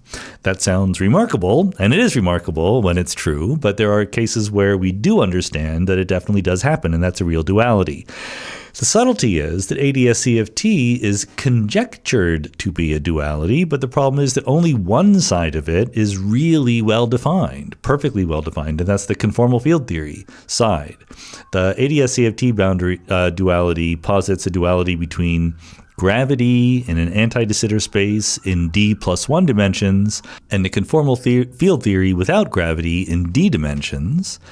We know how to define conformal field theories. Those are the most well-defined quantum field theories we have. Conformal just means there's no energy scale or length scale in the theory. The theories look the same at all scales. But the ADS gravity side is not well-defined. We think it could be defined with string theory. The idea is supposed to be that strings propagating in that anti-de Sitter background should give you a well-posed theory of quantum gravity. But the point is that that's understood in perturbation theory, which is start with a theory that we know or a solution that we know and look at small deviations around it. But it's not well understood non-perturbatively when you go well beyond the solutions that we know. So on the one hand, you can't really say it's duality, right? We think maybe it's duality. There's evidence that it's a duality, but you can't say for sure. So sometimes people say, well, the real definition of the ADS side of the duality is just the conformal field theory side dualized, but that kind of defeats the purpose of it being a duality. Perry Romanowski says, what do you think a science communicator gives up when they accept sponsorship money from a company to discuss that company's own research? Industry research isn't a neutral search for truth. It's an attempt to gather supporting evidence for something the company already wants to believe. Even with a disclosure, the selection bias is still there. They wouldn't be talking about that study if the results had gone the other way. It seems like this moves beyond science communication to company salesperson or booster. I think probably this depends on details that I'm not aware of, but I'm sympathetic to the general idea that, yeah, if you're doing something that purports to be science communication paid for by a company, then you're being a spokesperson for that company. And that's fine. It's okay to be a spokesperson for that company. Spokespeople are okay. I have ads here on the podcast. The Patreon supporters don't know that because they get ad-free versions, but the rest of you know that. And I think that's okay if you believe in, if you believe in the thing that you are pushing. I mean, nobody knows this because you don't have to go through this, but I turned down an enormous number of requests for ads on Mindscape, either because I think that the company is legitimately bad, or more often it might be very good, but it makes sort of scientific claims, especially health claims, that I have no way of adjudicating. So I don't want, as a scientist, to be saying things that I can't check for myself that have some sort of health or medicine or scientific aspect to them. And that's a huge fraction of the total number of ads that people want to place on podcasts. So, when it comes to other things like clothing companies that I've been having recently, I will only say good things about them if I believe them, but it's just easier to believe them. I'll try on the clothes and okay, yeah, I like those. So that's easy to say. Again, but there's nothing wrong with it. If you're being paid by a company that you do believe in, then by all means, be that scientific salesperson, but it's not ordinary science communication. I think that if you're a journalist or you're a news outlet, then it is crucially important to separate, as they call it, the editorial side from the marketing side. And responsible journalists or responsible outlets will absolutely do that. Kyle Stevens says, new research by Anthropic shows that state-of-the-art LLMs have internal representations of emotions. According to Anthropic, these representations correspond to specific patterns of artificial neurons, which activate in situations and promote behaviors that the model has learned to associate with the concept of a particular emotion, like happy or afraid. The patterns themselves are organized in a fashion that echoes human psychology, with more similar emotions corresponding to more similar representations. Is this a challenge for the computational functionalist regime to reconcile with the belief that LLMs do not have subjective experiences? No, it is not a challenge to that. In fact, it's an intriguing result, but it is completely expected. I mean, I wouldn't imagine it any other way. Remember, LLMs are, the whole point of them is to say things that sound human, okay? So, of course, if you prompt them or train them or nudge them or whatever to say things with a certain emotional valence, that will be associated with things that we associate with that emotional valence because we are the ones who trained it in all sorts of different ways. So this idea that there are sort of vectors that you can look at inside the state of the LLM that correspond to happiness or sadness or whatever, completely unsurprising. It just means that the current state of the LLM has been prompted or programmed or trained or whatever you want to call it to give answers that we associate with happiness or what have you. So it's a predictive true fact. It's not that it's false, but it's a different thing than what is going on in human subjective experience. And the easiest way to check that is just to note that if your LLM is acting happy, you just got to prompt it and say, okay, now start acting sad. And it will start acting sad, right? Real human beings don't actually behave that way. That life would be much easier if they would. Michael Charost says, there's a question I've always wondered about. I've read that many cosmologists think the universe is spatially infinite. But how can a spatially infinite cosmos come from an event that occurred a finite amount of time ago, e.g. 13.8 billion years? I've learned a few partial answers, but unsatisfying ones. If the cosmos is flat, that implies it must be infinite, and if the universe is flat at the Big Bang, then it was always infinite, even at that moment. I find that an unsatisfying answer because I keep reading that during the inflation era, the universe expanded from a subatomic size to the size of a grapefruit. Following 10 to the 26 expansion, sure, but size of a grapefruit is still pretty finite. Okay, so there's a lot of things going on here. One thing that is going on that is very important is at the level of scientific communication, people are sometimes sloppy when communicating, and the audience is sometimes sloppy when listening, okay? So when people say the universe expanded to the size, from subatomic size to the size of a grapefruit, sometimes people will really say that. Sometimes what they say is the observable universe, meaning the part of the universe we can observe today, expanded from subatomic size to the size of a grapefruit. So it's the latter that is accurate, right? That is actually what is supposed to be. Like the universe could be infinite, but we're talking about a little subset of the universe that we can observe today, what we call a co-moving volume, where we trace a certain region of space as it expands or contracts toward the past. And sometimes the careful communicator will say that word, and the audience will just sort of skip over it because it doesn't seem very important, observable universe rather than just universe. Other times the communicator will be sloppy and not even use that word, and that's kind of a mistake. Other times, the communicator will, in their minds, be thinking, well, if the universe were closed and finite in size, then it would be the size of a grapefruit. And they don't tell you all those extra words they're thinking about. So all of these are possible. Like, you have to, at some point, if you care about these details, you have to learn more so that you can figure out which is going on in any one particular case.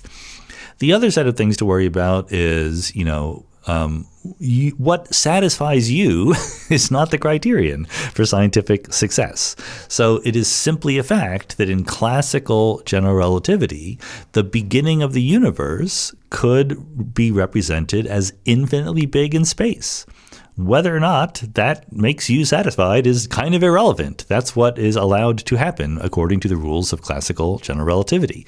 I think, and I said this before, a lot of the problem is that the arrow of time nudges people to think of things happening from the past toward the future. And the beginning of the universe is a place where that intuition breaks down. Okay, this is why I said just a little while ago, I never say universe from nothing. That makes it sound like there was nothing, and then there was the universe, and this is some process unfolding in time. But it's not true that there ever was nothing. What you mean by that is that the universe had a first moment of time. Okay.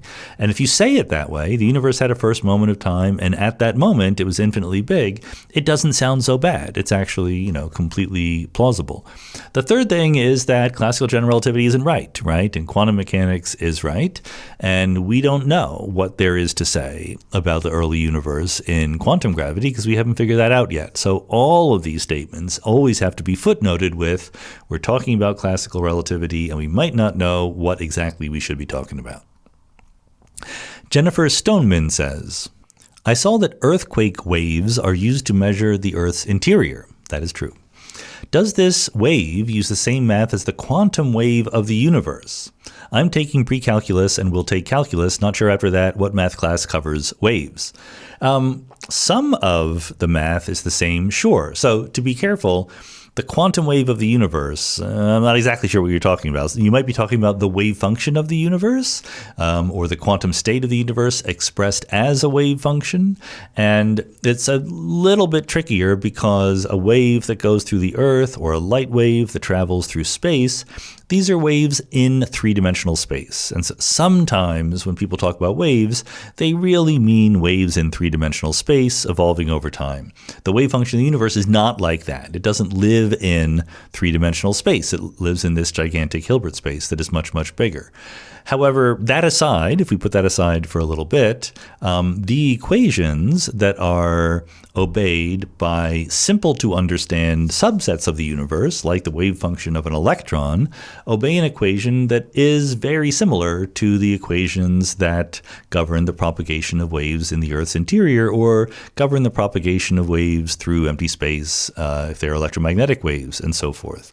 Basically, it has to do with the derivative of the wave with respect to time being related to the derivatives with respect to space. That is to say, how fast the wave oscillates up and down in time is related to how fast it oscillates in space, i.e. its wavelength.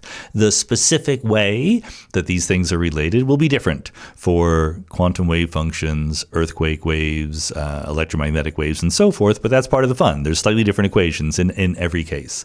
Typically, the math class in which you will cover this has to do with differential equations. Differential equations are specifically equations about derivatives, relating derivatives to each other. So a calculus class will be about taking the derivative of a function or taking the integral of a function. So taking the slope of a function, that's what the derivative is, or taking the area under a curve, that's what an integral is. Differential equations, which is after calculus, is not just taking the derivative of a pre-existing function, but giving an equation that relates different derivatives in different directions and figuring out how to solve those equations for finding what the function is. That actually turns out to be very hard. It's great. It's what a lot of mathematicians pay attention to, and crucially important part of being a physicist, for sure. Very often, in fact, physicists don't take a class in differential equations. There's so much differential equation solving in their physics classes, their E&M classes, quantum mechanics classes, classical mechanics classes, etc., that they learn the differential equation solving techniques there rather than in a specific math class. Alexander Knuckle says, does the fact that individual particles of the same type are indistinguishable in quantum mechanics have any philosophical consequences for you? In particular, if you were to step into a Star Trek style transporter, say that 3 times fast, and be destroyed locally, but reassembled into the same quantum state using different electrons and nucleons elsewhere. I think that the existence of a collective anti-symmetrized wave function for all the electrons should make me feel indifferent about this kind of process, but my stomach says otherwise. I'm not going to give a great answer to this because I already feel indifferent about that kind of process. I'm not bothered by the idea of a perfect Star Trek-style transporter machine. Of course, I'm very bothered by an imperfect one. That would be a different question. But in principle, being disassembled and reassembled, I think, leaves you the same person as you were before, just as it is like in Star Trek, contrary to what Seth MacFarlane said he believed when we had him on the podcast before. That's why on the Orville, they don't have transporter machines. He thinks that they kill you and then you get reassembled, and that's bad. But I don't think that. I think it's fine. It is an interesting point, though, that you're making. In some very real, down-to-earth sense, maybe down-to-earth is not the right phrase, in some super fundamental, let's take everything literally sense, if you are reassembled using exactly the same, I'm trying to say this correctly, exactly the same relative locations of different atoms, electrons and protons and neutrons and everything in exactly the same relative locations that they were when you were originally transported. In some sense, you're not even made of different particles. That's what the point you're making is. Every electron is part of one gigantic anti-symmetrized electron wave function precisely because electrons are identical particles. This is not something people usually talk about, so it's a good point to bring up. There's kind of no such thing as saying this electron or that electron, right? You can say the electron that is located here, but its wave function is very, very closely connected with the wave function of every other electron in the universe in a very real sense. So much so that you can't just say, it's very hard to say this. Our language isn't quite up to it. But if you have 2 electrons, if you know you have 2 electrons and they're in a certain state, it's very hard to say, electron Alice versus electron Bob, okay? Because the wave function of them both is anti-symmetrized, which means it's a combination of AB minus BA, and the identity of which electron is which is kind of lost in that process. Grace Elliott asks a priority question. You have said that strong emergence is a cogent idea even if you don't agree with it. However, it seems to me that any apparent strong emergent behavior could still be expressed in terms of weak emergence from a non-local fundamental theory. What am I missing? For example, say a particle in a brain behaves differently than ones in the air. Rather than saying the brain exerts top-down influence on the particle, you could just say the collection of particles making up the brain exert non-local forces on it. Sure. You can. Absolutely. That's fine. I mean, my way, in the paper I wrote with the Truth Parola, our way of making sense of strong emergence presumed that there was no magic involved. There's nothing ineffable, right? Everything is ultimately physics one way or the other. What we were trying to do is come up with a way where you could have something like strong emergence without magic. And the closest we could come was to say, well, maybe you think you have a really good theory of how particles or other small constituents behave.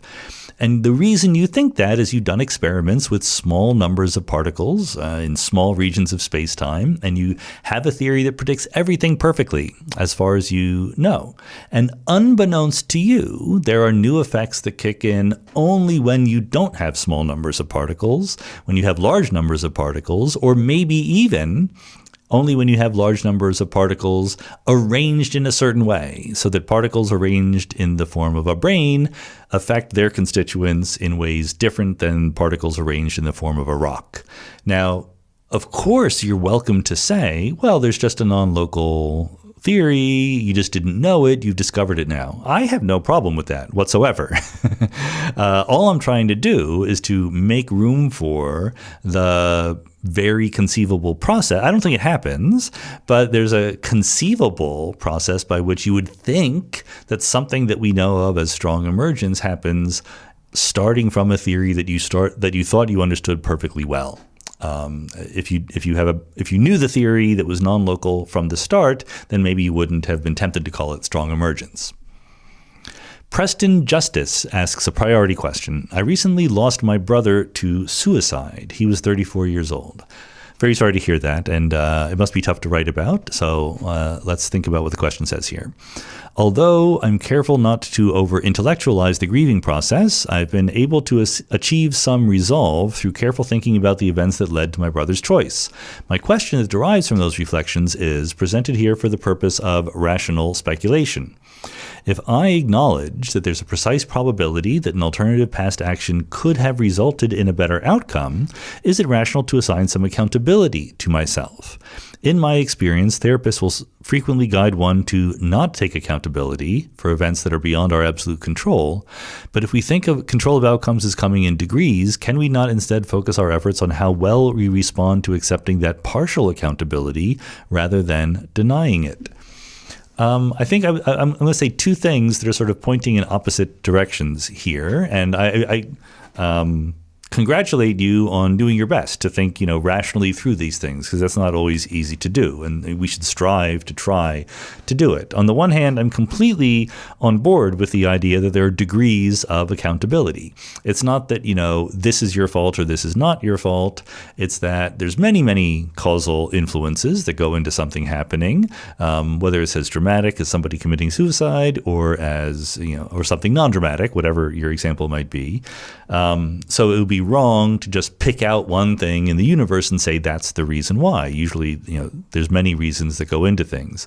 So it's completely plausible that something happened that was part of the total cause of an event coming to place. That's completely conceivable. On the other hand, I think it would be wrong to sort of assign blame or accountability to yourself simply on the basis of the judgment that there was something you did that had you done it differently, things might have come out differently. I think you need the criteria for accountability are stronger than that. It's not just that you did something. I think that it would only be accountable if at the time when you did the thing, it was reasonable to think that doing that thing might have led to this effect, right? So it's not just you did something. If you do something by accident that leads to a bad effect, you shouldn't be held accountable for it. If you do something knowingly that leads to an increased probability of something happening, then you get some partial accountability for it. But I do think that in the actual case of someone committing suicide, there is a temptation for other people to blame themselves more than they should, because we want to tell a story that gives us some handle over why these things happen, and especially we like to tell stories that we have some control over why things happen and why they don't. And sometimes, most often, as far as I can tell, in cases like this, very few of us, other people, have that level of control over this happening. We can nudge things in one direction or another, but there's so many other things happening, so many things going on in the person's mind that we don't know about, that maybe even they don't know about, that we have no way of really taking that into account and saying that this thing or that thing that we did do or didn't do would have made a difference. It's overwhelmingly tempting to do that, but I think you should resist that temptation. I think that mostly you should be thinking about, just how to take that fact that it happened, that your brother committed suicide, and acknowledge it and deal with it. You don't move past it. You make it part of yourself. It is part of who you are going forward, the fact that that happened. But that doesn't mean you blame yourself for it. You do your best to incorporate it into who you are going forward and accept it. You can't change it, and learn lessons from it if it's possible, but don't use it as a reason to learn the wrong lessons or beat yourself up unnecessarily. I think that usually these things are just not in our causal control. David Sotolongo says, in the Nature Survey on Physicists' Attitudes Towards the Foundations of Quantum Mechanics, which you discussed in the August 2025 AMA, it looked like only about 8% of respondents said they were confident or fairly confident that many worlds was the correct explanation of quantum theory. I'm curious if you have any thoughts about what it will take to get that percentage past the 50% mark. Yeah, I mean, I have thoughts. I don't know if my thoughts are very accurate. That's not something I just want to get it right. Making sure other people agree with me is less of a priority. But I do think that there's two things that will have to go on. One is better explanation of what many worlds actually says. I mean, there's still a lot of people who just say, well, that's too many worlds. I think that's not very parsimonious. Doesn't Occam's razor say that's not right?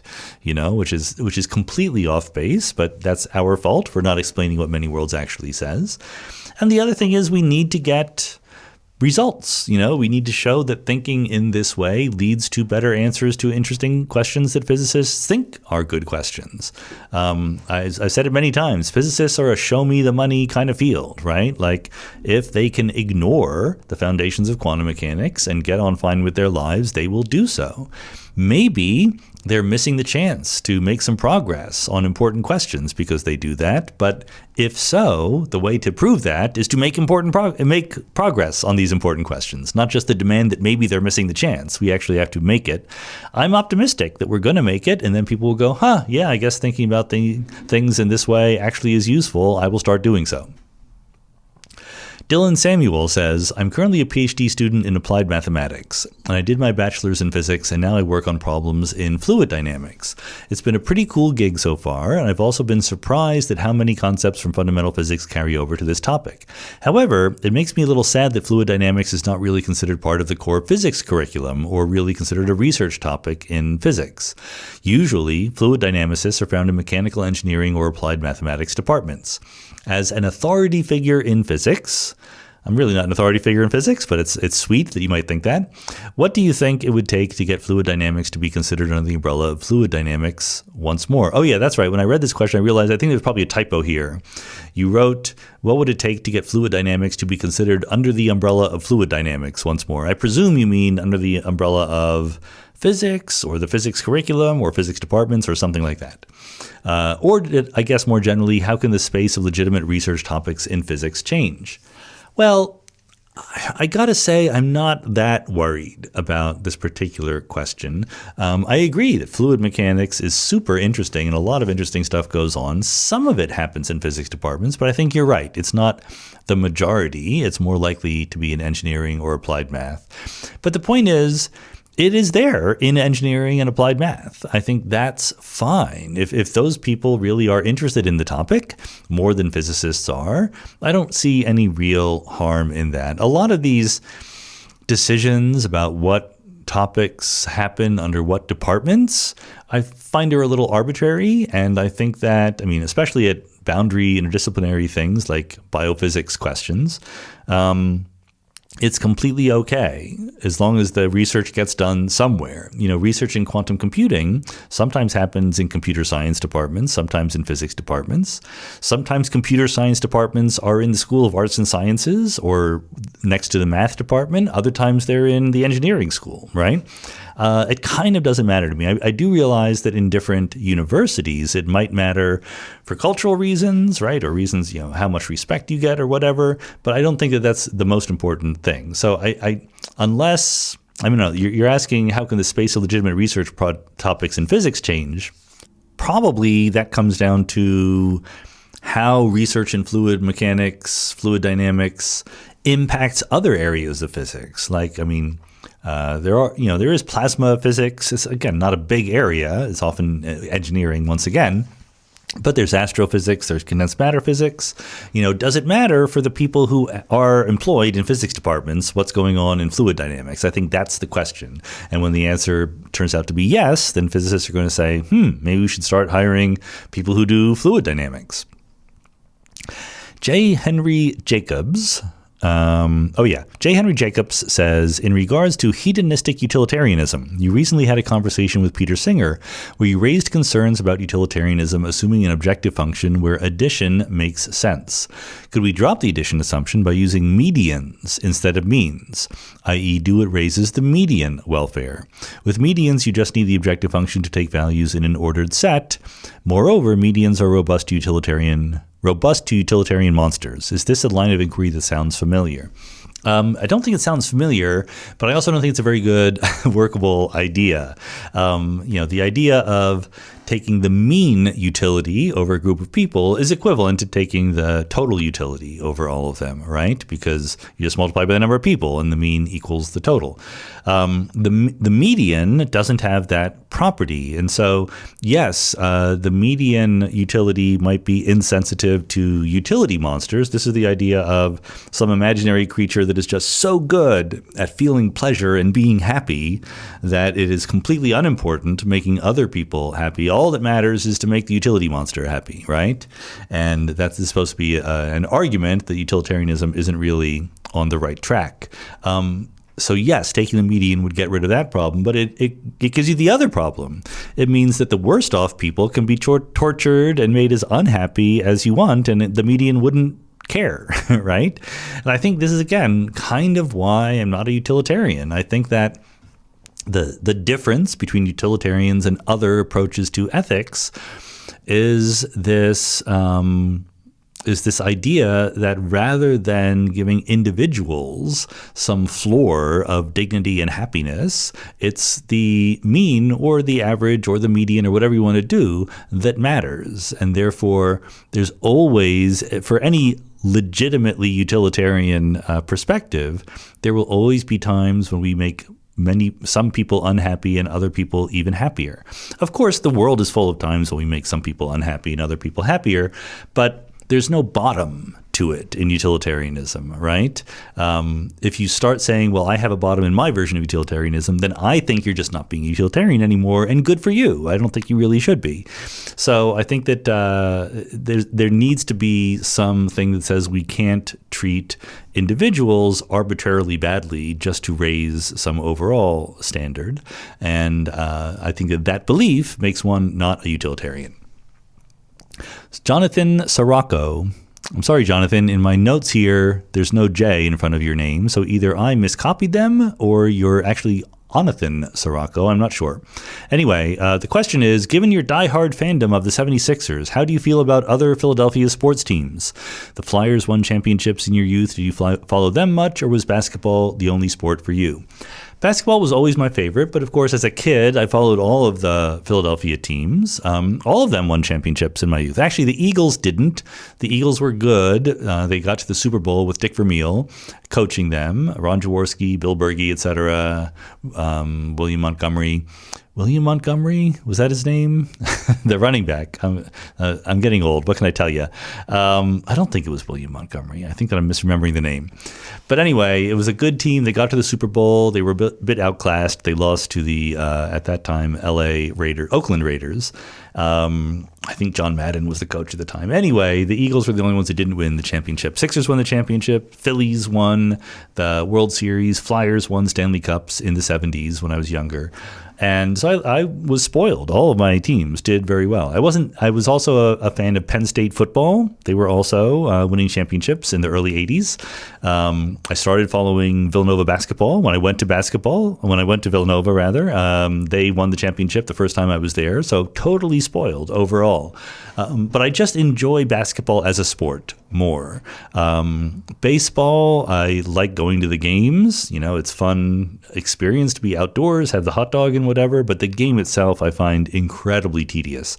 I recognize, and before the baseball fans come on me, there are moments of drama in baseball that are very, very hard to beat in other sports. And precisely because of the very, very clever idea that there's not a clock, right? In basketball, football, hockey, there's a clock and you're going to run out of time at some point and it becomes impossible to make up some deficit. In baseball, even though in practice you can be so far behind that it's futile, in principle, until there's the last out of the last inning, you could score an arbitrary number of runs in the future. I think that's a wonderful feature of baseball. But most of the time, there's a lot of standing around. I mean, someone calculated the number of seconds that the baseball is actually in play, the literal baseball, as opposed to just like standing around in a baseball game. It's very short, right? It's less than a minute or something. I forget exactly what the number is. Whereas constant activity in a basketball game. Hockey is similar to basketball in many ways, but of course you're scoring a very, very small number of goals, just like in soccer. And that's fine. I think it's fine, but it's,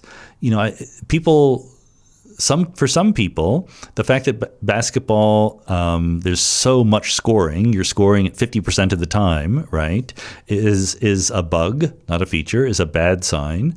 For me, it's absolutely a benefit because it means that there is that what matters is the flow and the consistency, and it's much less down to, random events, unpredictability, right? Of course, in hockey or soccer, the good teams usually win and the bad teams usually lose, but it's like one event in the whole course of the game that matters. Whereas in basketball, it's just constant, right? It's just like every play matters.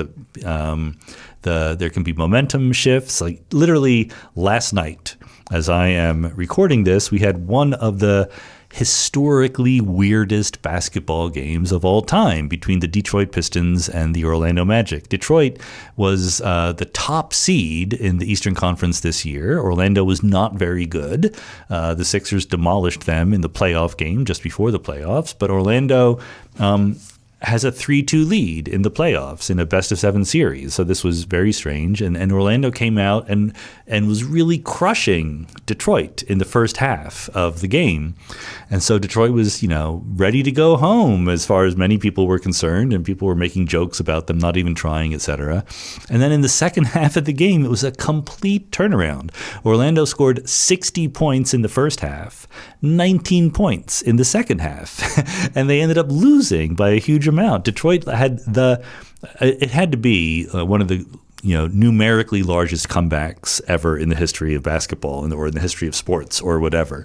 And I kind of love that. I mean, this whole playoff year has been just full of amazing storylines and comebacks and upsets, and it's been a lot of fun.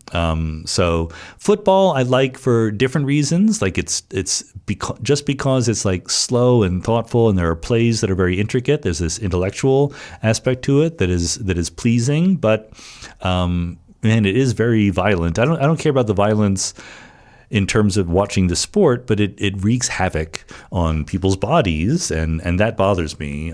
So I get less pleasure out of that. But of course, when the Eagles win the Super Bowl, I'm going to root for them. DMI says, AIs now seem to be getting good enough to actually be useful for some things. So I thought I'd see if it could answer one of the questions you may be tired of hearing from me. Here was its answer. Given energy conservation, any action, the integral of t plus alpha v over time, with alpha not equal to 1, has the same stationary paths, making the -1 and t minus v seem arbitrary. But in Feynman's path integral, different alphas give genuinely different quantum theories, so the choice is non-arbitrary there. Classical mechanics inherited the right value without being able to explain it, the way Maxwell's equations encoded Lorentz symmetry before relativity. My question now is, was it on the right track? Okay, so for people who don't know what's going on, this is a question about the principle of least action. The idea being that instead of starting a system, think of a ball rolling down a hill, okay?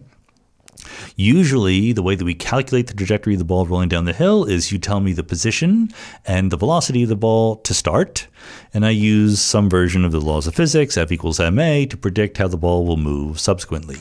The principle of least action says, don't tell me the velocity. Just tell me the initial position and time of the ball, and tell me the final position and time of the ball. Okay, and then I will search through all of the possible trajectories in between. starting from that position at that time and ending at this different position in different time, and I will calculate a quantity called the action. And it turns out that the actual trajectories that solve Newton's equations of physics have the property that they are the minimal action over the actual path that the particle takes. So rather than positing F equals ma or Newton's laws, you can posit what is called the principle of least action, that this quantity called the action is minimized on the real paths that real objects take. So what is the action? It's the integral over time, so the total amount summed up over time of something called the Lagrangian. And the Lagrangian is the kinetic energy minus the potential energy. Kinetic energy, 1/2 mv squared for a particle, potential energy, whatever the shape of the hill that the ball is rolling around in. So kinetic minus potential is the Lagrangian. The integral of that is the action. Minimizing the action is what gives you the real path. And so the question is, can you change kinetic minus potential to kinetic plus potential, or kinetic plus a half potential, or kinetic plus whatever, some different linear combination of kinetic energy and potential energy, and get the same answers? And the question is phrased, DMI did not actually put the question in here, only the answer, so I'm going to infer the question, but it says, given energy conservation and any action T plus alpha V, kinetic plus alpha times potential, with any alpha not equal to 1, has the same stationary paths, making the -1 in the usual version seem arbitrary. So I don't think that's right. And I think that the problem is you're saying, given energy conservation, any action has the same stationary paths. But that's not, you can't give energy conservation. That's not allowed. In ordinary ways of doing it, in the ordinary principle of least action, you posit that the action is kinetic minus potential, and you derive the fact that energy is conserved. If you have some other linear combination, then energy is not necessarily going to be conserved, right? You could have alpha equals 0. You could just have integral of kinetic energy, and the potential energy wouldn't matter. There's no way that you're going to derive from that energy is conserved. Indeed, in general, an action with Lagrangian kinetic plus alpha potential will give you some equations of motion, not the normal equations of motion, but some equations, and energy will just not be conserved according to those equations of motion, at least not the energy under, as we usually define it, kinetic energy plus potential energy. So there's no solutions to the combined demands that you minimize this modified action plus you have energy conservation. And the LLM should have noticed that, and it didn't. So I don't think that the LLM was on the right track. Larry Latson Jr. says, I have a question about the many worlds interpretation of quantum mechanics. I want to be a believer, but if I understand the concept, the many worlds split when the system decoheres. My question is this then happening everywhere all over the entire universe? Every time a couple photons or electrons decohere in the heart of a star that is 5 billion light years away, are we ending up with 2 more universes? Or does that system need to be observed by an observer? Does us looking up in the sky and seeing the starlight from 5 billion light years away count as an observation? So the simple part of this question is no, it does not need to be observed by an observer.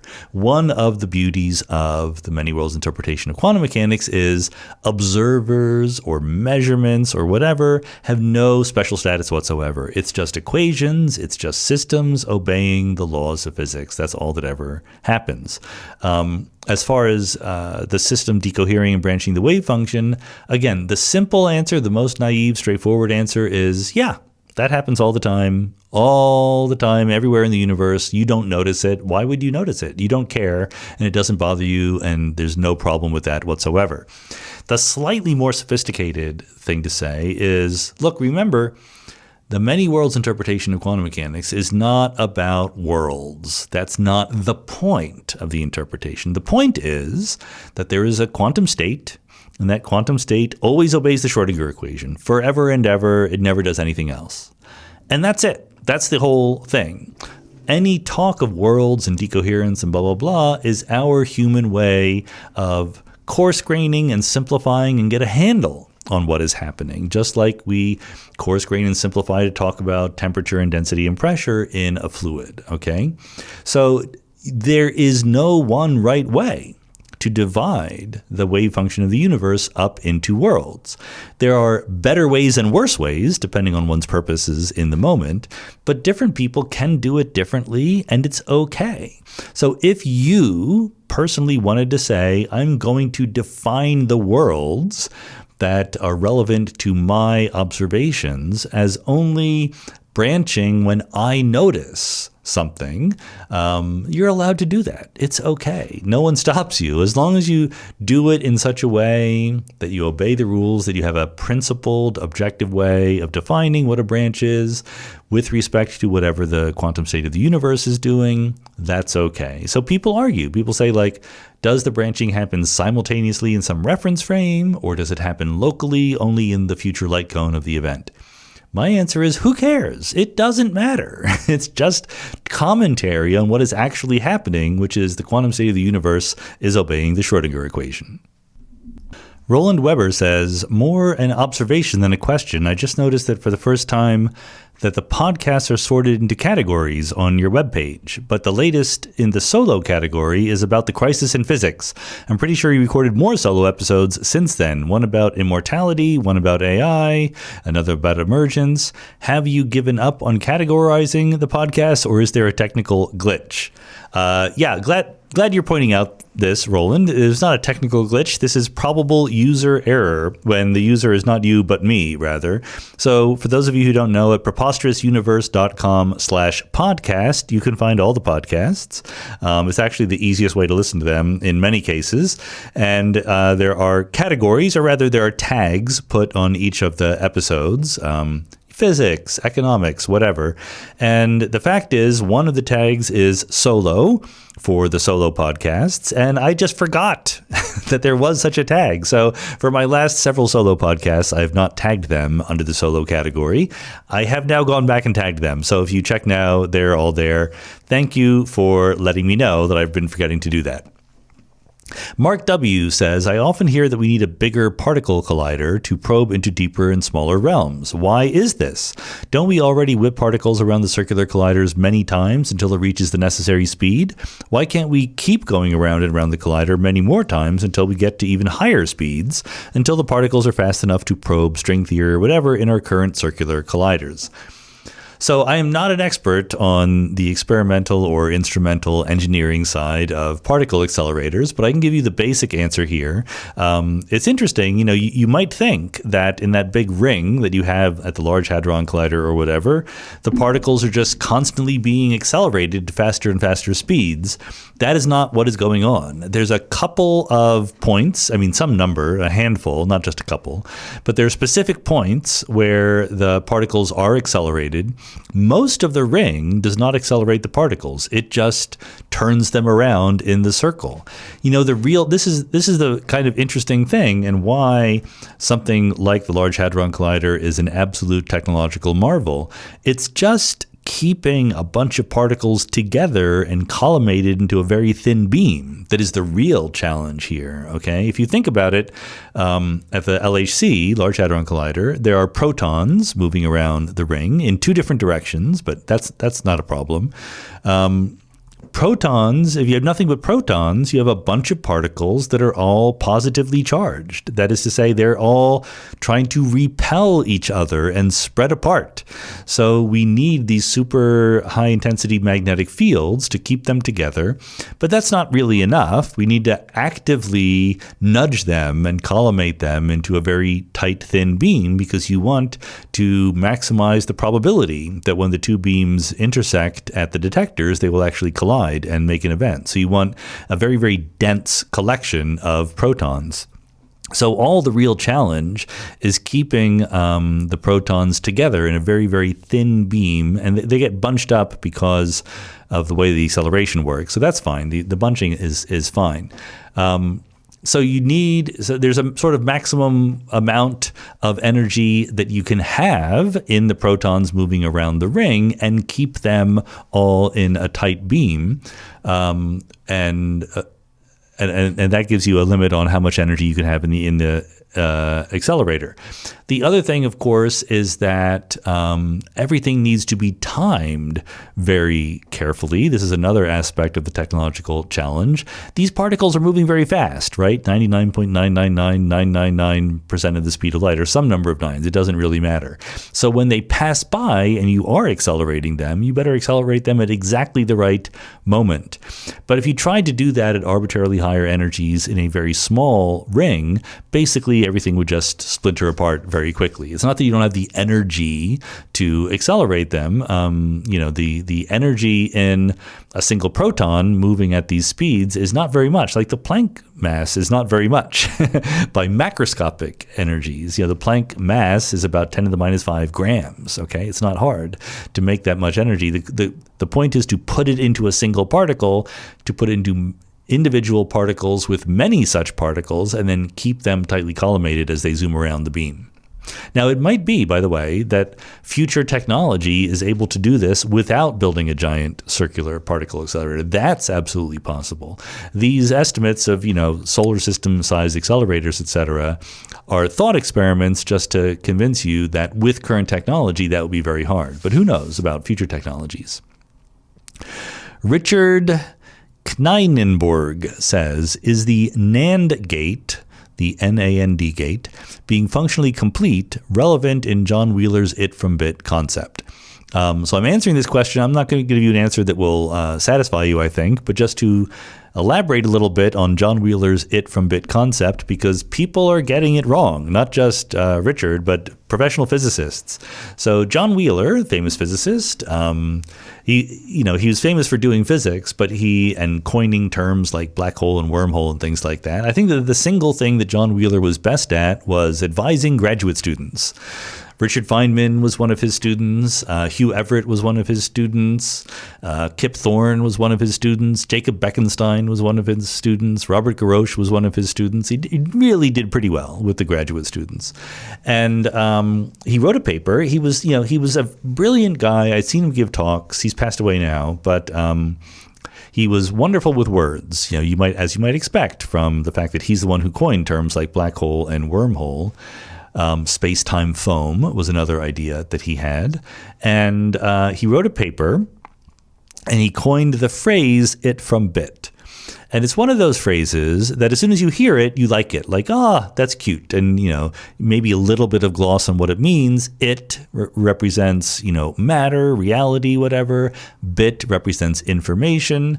So you don't have to read the paper, right? You just have to go, John Wheeler is saying that the world is really made of information in some sense. However, if you actually do read the paper, what you find out is that he wasn't saying that at all. And I've only recently, like in the last couple of years, realized this by reading the paper. And so I've been saying this. So if you've heard me say this before, I've been saying this a lot. He was not saying that the world is made of information. The point is that despite the fact that he was Hugh Everett's thesis advisor, Wheeler was never really a believer in the many worlds interpretation of quantum mechanics. John Wheeler was an acolyte of Niels Bohr, and he said that very clearly. Like, Niels Bohr was his favorite human being of all time, and he was a follower of Bohr's way of thinking about physics. Wheeler tried very hard to convince himself and Hugh Everett and other people that many worlds was compatible with the Copenhagen interpretation of quantum mechanics. But of course, that failed because it's really not. It's really a repudiation of that. And so Wheeler himself eventually said that he didn't like many worlds. What he liked was the Copenhagen interpretation of quantum mechanics. And he was smart enough, and he knew Bohr personally, and he knew all these people, to really understand the depth and the radicalness of the claim being made by the Copenhagen interpretation, which most people are not. Most people use the Copenhagen interpretation as a stand-in for not thinking that hard about quantum mechanics, just assuming there are measurements and you get results. But people at the beginning, like Bohr and Heisenberg and Wheeler, who really thought through what it meant, had to face up to the radicalness of it, because Heisenberg especially emphasized the fact that the Copenhagen interpretation was saying that nothing exists until you measure it. Okay, it's not that there's a wave function or a matrix or whatever that exists, and then when you measure it, you get some aspect of that, which is a more conventional way of thinking. The real Copenhagen claim is that nothing exists until you measure it. All that exists is the outcome of a measurement, or all the collective outcomes of all the measurements. Okay. That's what John Wheeler was getting at with it from bit. He was saying that the fundamental kind of measurement in quantum mechanics is the measurement of a single spin. He was arguing that other measurements could be built up from that single spin, single qubit kind of measurement, and that measurement gives you one bit. It gives you either up or down, right? 1 bit's worth of information. And Wheeler was not saying reality is made of information. He's saying reality is made of measurement outcomes, which is a very different claim. He wasn't thinking of reality like a computer. He wasn't thinking about gates or information processing or anything like that. He was making a statement about the foundations of quantum mechanics. So no is the simple answer. NAND gates have nothing to do with Wheeler's it from bit concept. Of course, because people didn't read the paper, but just like the motto, we now have it from qubit, which is supposed to be an upgraded version of what Wheeler was saying. It's a completely different thing than what Wheeler was saying. It from qubit really is saying that reality is made of quantum information, quantum bits in some sense. So that's a very different way of thinking. And there, different kinds of quantum gates are super duper relevant. Someone like Daniel Harlow works with quantum information processing gates and things like that all the time. Sid Huff says, you've commented a few times on the fact that you and Jennifer bought your first house around 3 years ago. You also mentioned your experience learning to chop firewood. What other things about home ownership have you found interesting, enjoyable, challenging? All things considered, are you happy to be a homeowner?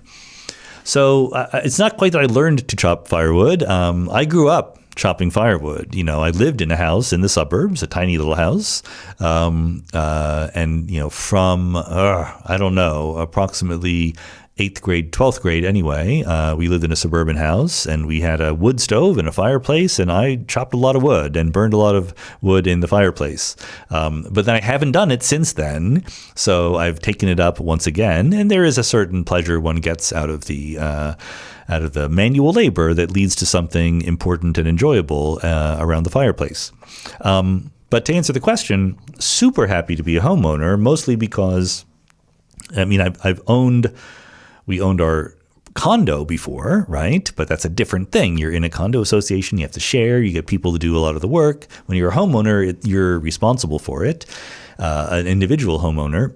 And of course, our house is 100 years old. So it has, it has issues. And we were smart enough, to not overextend ourselves with the cost of the home. We bought a home we could afford in the sense that we knew we would have to do work on it. So before we moved in, a lot of renovation was done. The floors were fixed. The wiring was replaced and things like that. After we moved in, we had to replace the whole roof. It's a 100-year-old slate roof, and we had to replace it. And that was a non-trivial undertaking, let's put it that way. So we still have a list of things we want to do over the next few years. We have to save up money to do them. So thank you, podcast supporters, for helping me to fix my house and keep it from falling apart. I do like it. I'll confess, Jennifer is better at it than I am. She's more into it than I am. She's more knowledgeable and trustworthy about these things.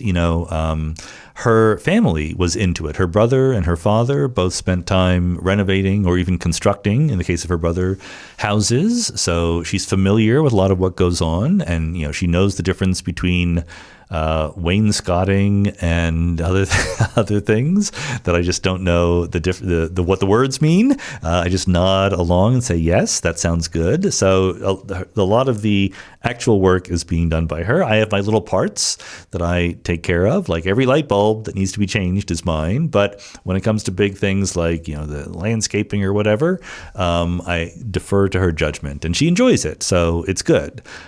She's taken up, feeding the squirrels, as we've said, around the house and everything. But overall, yes, the huge benefit of living in Baltimore is that it's more affordable than many of the other big cities that I might like to live in. So we can have a nice house near to campus. I walk to work every day. And more more than enough space to like have a room that's mostly the room that I'm talking in right now is mostly used for recording the podcast and nothing else. We have so much room that I can have a podcast room, right? Which is just really nice. And sometimes we feel guilty that we have so much house, because we grew up in not nice houses like this. So this feels good. And it's nice to shape the house. Jennifer likes to say that the house changes you because things like we didn't care about having a fireplace when we moved in. We didn't care about having a dining room. We never had a separate dining room before, right? All the modern houses, like the one we lived in LA, we were the first people to live there in that house, in that condo, in that townhouse. And so very modern, open concept, et cetera, et cetera. That was fine. We never used the dining room space that much. And now we have a formal dining room, right? Because it's a 100-year-old house. And we even thought about, could we, bang down part of the wall, separating the kitchen from the dining room, et cetera. But now that we're here, we love it. We use that dining room a lot. We have people over. I have group meetings with my students and things like that at the house. And we sit in the dining room, and it's nice to have that space to do that. We don't need to have a TV in the living room because there's enough other places to put TVs, and we don't have people over to watch TV or whatever. So the usability of the house in ways that I didn't anticipate is really, really nice. I don't spend a lot of my time tinkering around the house. I will say that that's not something that I have time for. But maybe I'm young. I can still grow and change in different ways. That might be something that I become more interested in as time goes on. Domino says, I came across Veritasium's YouTube video on the Dirac equation, which showed how he was able to quantize GR, and as a side effect, theorize the existence of antimatter. Between your work and the rest of my healthy diet of popular science physics content, I know that quantum gravity continues to elude the standard model, leaving QM and GR at odds regarding singularities and relegated to their respective corners of their domains of applicability. My question is basically, how far did Dirac take us toward grand unification? Is it really only quantum gravity standing in the way, or was his quantization of GR only the first step embarking on that journey? So there's a lot going on here that I have to unpack. What Dirac did with the Dirac equation didn't have anything whatsoever to do with GR. GR means general relativity. General relativity is Einstein's theory of gravity, where space-time is curved and responds to energy and momentum. What Dirac did was come up with an equation for the electron, the behavior of the electron that was compatible with special relativity. Special relativity, doesn't have curved spacetime, doesn't have gravity, happened around 1905, whereas general relativity happened around 1915. So gravity has nothing to do with the Dirac equation. He wasn't doing that.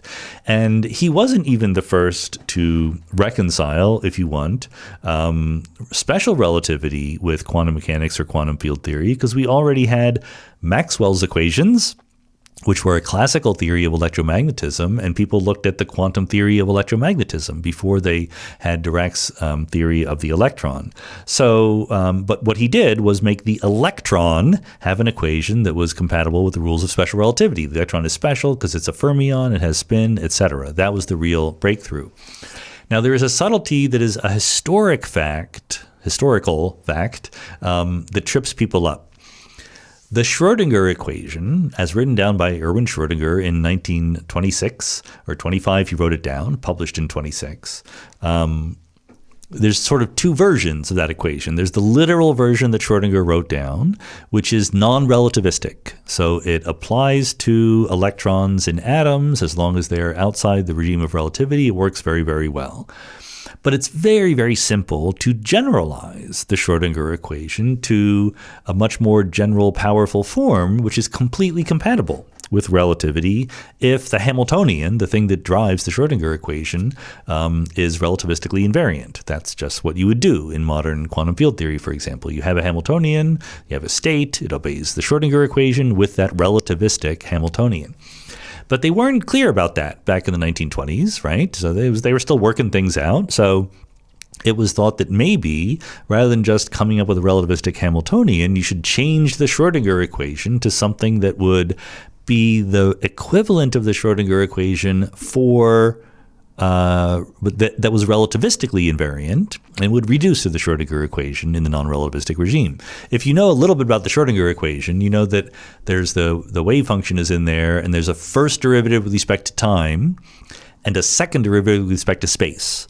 And instantly you know it's not relativistic because relativity treats time and space on the same footing. So Dirac was looking for an equation that would treat time and space on the same footing. Now, this is too much history, but that's okay. I'm just going to get it right this once, and then you'll know. Schrödinger, as my quantum field theory professor Sidney Coleman liked to say, Schrödinger was no dummy. He knew about relativity. He wasn't just like guessing things because he wasn't that smart. He tried first to make a relativistic equation, and he did. And he invented what was called the Klein-Gordon equation, which is still the equation that we use to describe classical scalar fields in classical field theory. So he discarded it because it didn't work for what he wanted, which was describing the behavior of electrons in atoms, because the electrons are not scalar fields, they're fermions, and that matters, okay? So Schrödinger proposed his non-relativistic equation just because he had an idea for a relativistic one, but he knew that it didn't fit the data, okay?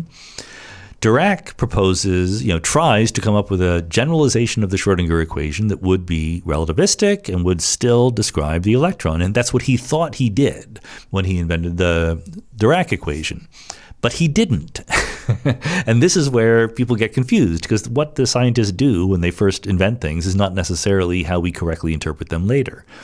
The correct way to think about the Dirac equation is it's not a replacement of the Schrödinger equation. The Dirac equation is the equivalent of Maxwell's equation for the electromagnetic field, or the Klein-Gordon equation for a scalar field. That is to say, the Dirac equation is a classical equation for a spin 1/2 particle. In fact, a spin 1/2 particle with electric charge, so it's actually both a particle and the antiparticle. That's another complication that Dirac had to deal with, but was sorted out later. You take that classical equation of motion and then you quantize it, and what you eventually will invent is quantum field theory, and that's what we have today. We don't use the Dirac equation today as a generalization of the Schrödinger equation. We just do quantum field theory.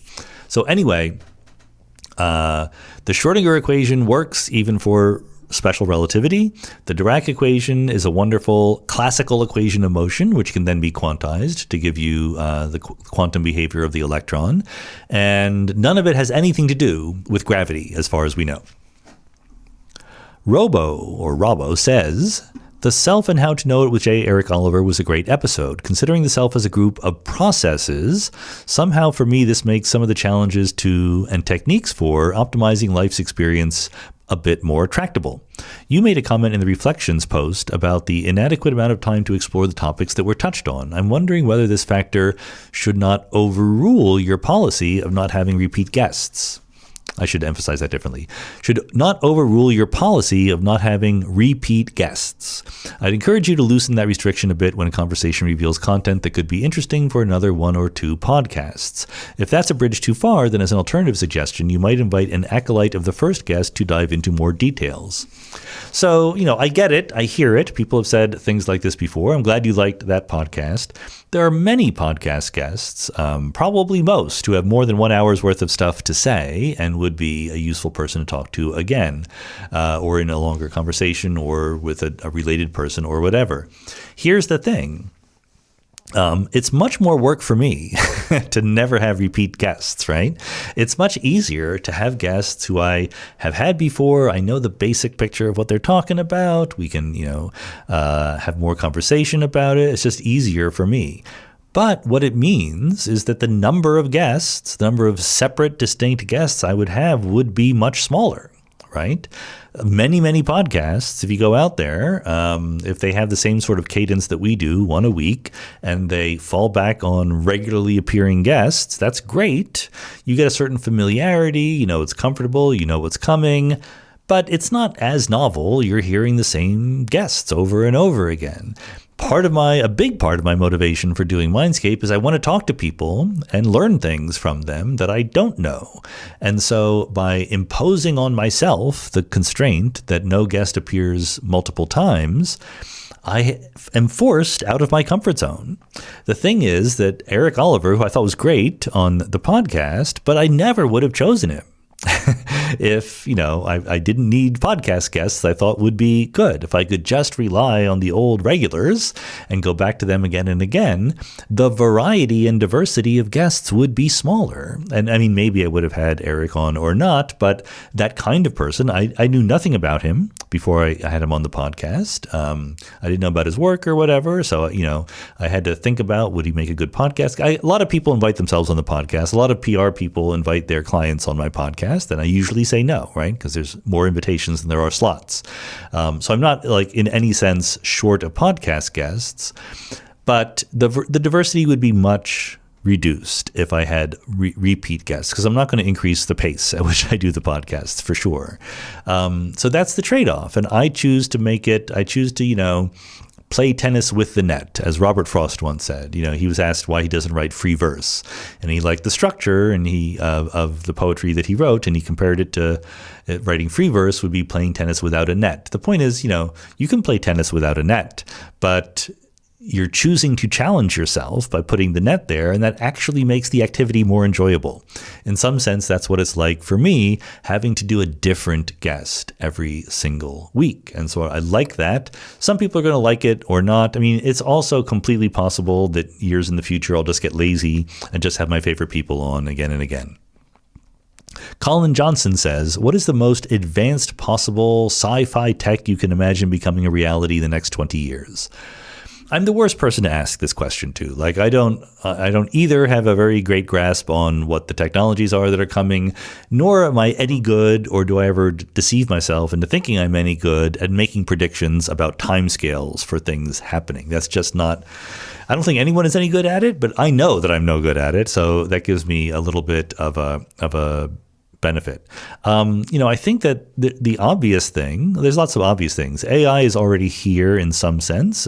We can argue whether AI is really AI or not, whether LLMs are really AI, but certainly it is a transformative technology that is going to have a big impact. I think embodying AI in robot-like things will be a big deal. I think it's bizarre to me that there's so much effort placed in humanoid-shaped robots. There's just no reason to think that's the best possible shape for a robot. But okay, people like it. All right, go nuts. It's your money. I still think that a lot of medical advances and neuroscience advances are going to be super important. So I can absolutely imagine that in the next 20 years, we'll have workable neural implants where we can talk to the computers directly from our brains one way or the other. And again, like I said, I'm not any good at this, so I could be completely wrong about that. And that is absolutely allowed. Gene editing, synthetic biology, things like that, the ability to design new organisms or to change the design of ourselves as organisms, I don't think people have dealt with that very much or really come to terms with that. I think that's going to be super duper important. I think that, space travel is not going to be that different 20 years from now than it is now. I don't think we'll be parking on Mars or anything like that, as we talked about with Kelly and Zach Weidersmith before. But I hope that there is more space travel out there. I don't think quantum computers are going to change things. They might have certain killer apps, like Scott Aronson, former Mindscape guest, has been pointing out. They could be cracking classical encryption by then. That has an effect, right? But I don't think it truly changes most of the world. It changes a little tiny part of the world by a lot. But I think that the real benefit of quantum computers is going to be materials research, like basically solving quantum mechanics problems for chemistry and materials and things like that. I don't know what the solutions will teach us, but that could lead to some dramatic new technology. I'm just not an expert, once again. Joshua Hillerup says, do you think that morality is rational in the decision theory perspective, as in preferences are transitive, etc.? I think that's up to you. I think that morality is not objectively out there in the world. I think that people develop their own moral systems, and I think that it is a good goal for people to have, to develop moral systems that are rational in the decision theory sense. But many people don't. Many people have moral systems that are not rational. What does it mean to not be rational? The transitivity that Joshua refers to is, if you prefer A to B and you prefer B to C, you should prefer A to C. Probably usually people do things like that. But there's also like more subtle things like independence of irrelevant alternatives. If you prefer A plus B to C plus B, then you should prefer A to C. I'm not sure that everyone has that embedded in their moral calculus all the time. But again, because I don't think it's objectively out there in the world, it's up to you and the moral framework that you develop and the moral framework that society develops along with you to try to make sure that it's as rational as possible. Jesse Rimler says, in a previous AMA, you described a preference for regulated capitalism with redistribution and a strong welfare state. An extension of that vision, already practiced at scale in the Nordic countries, is the socialization of profit through public capital ownership. The state acquires equity stakes in companies, capturing returns for citizens without directly managing firms. Norway's sovereign wealth fund is the most dramatic example. The Alaska Permanent Fund is a homegrown one. In Norway, publicly owned assets exceed 50% of GDP. Finland is at 30%. My question is, does this kind of public ownership factor into your vision of a well-functioning economy? And if the answer is not for the U.S., is that because of genuine structural constraints or just political will? Again, this is something that I'm not a super expert on, so I'm open to be educated about this. I think my vague impression would be that this kind of socialization of profit through public capital ownership is perfectly okay in certain specific circumstances. I mean, basically those circumstances where the company that is being owned almost runs itself. I mean, I understand that the theory is the state acquires equity stakes while the companies are still managed privately, but that's a bit of a dance there to make sure that that happens correctly. I mean, in ordinary private corporations, the stakeholders have a lot of say in how the managing gets done. I have very low confidence in the ability of governments to correctly manage companies. Okay. So this is why I think that there is a role for capitalism. I believe that incentivizing owners of companies to do the things that would lead to success for their companies is a good thing. It's good in certain ways. It's good in doing exactly what it's meant to do, making profit for those companies. Now, whether making profit for those companies is good for society is a separate question. I would like the question of how companies should behave in order to make profit to be left up to the companies. I think that the role of government is to shape the landscape so that the things that the companies do in their self-interest align with the interest of the broader society.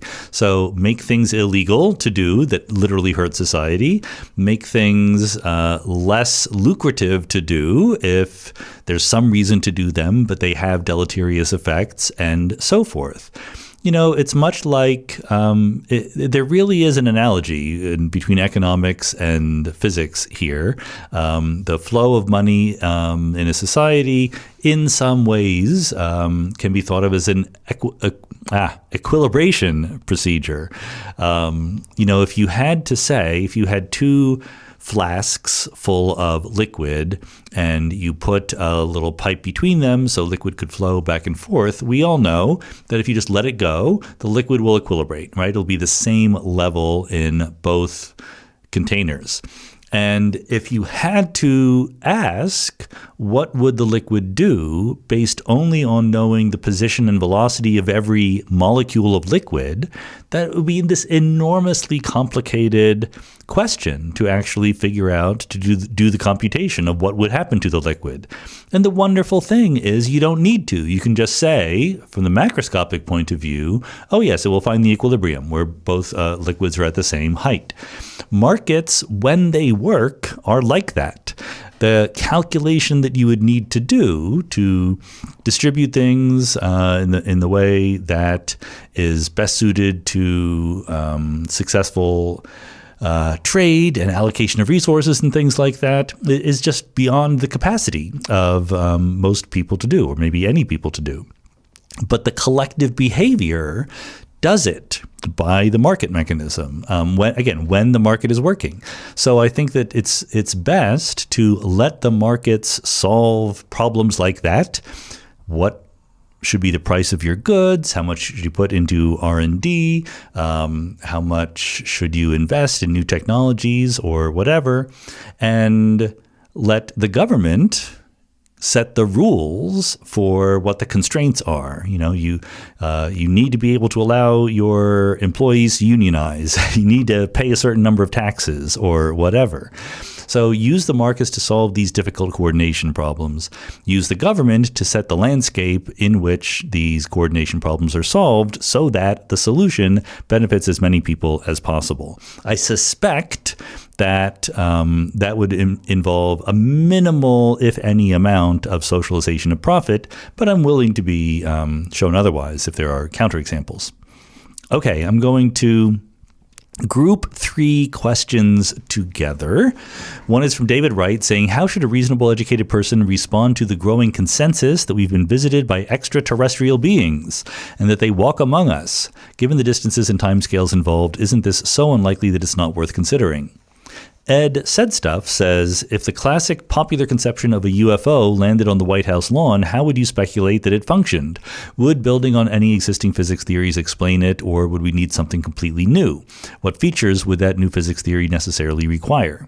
And Paul Soldera says, in the movie and book Hail Mary, the alien civilization has advanced to space travel but hasn't discovered relativity. What are the chances we would have advanced in space travel and science in general without understanding or discovering relativity? So they're all about extraterrestrials flying around in their spaceships in different ways. David's question goes first because the answer is very straightforward. Yes, it is so unlikely that it is not worth considering. I don't think there is actually a growing consensus that we've been visited by extraterrestrial beings. There's a lot of noise about that in certain circles, and it's kind of sensational enough that people listen to it and pass it around, but there's very little to zero evidence that it happens. As I said before, this pops up all the time. Like, we're always told, oh yes, in the next 6 months we're going to get the final answers, and we never ever are, because it's not true.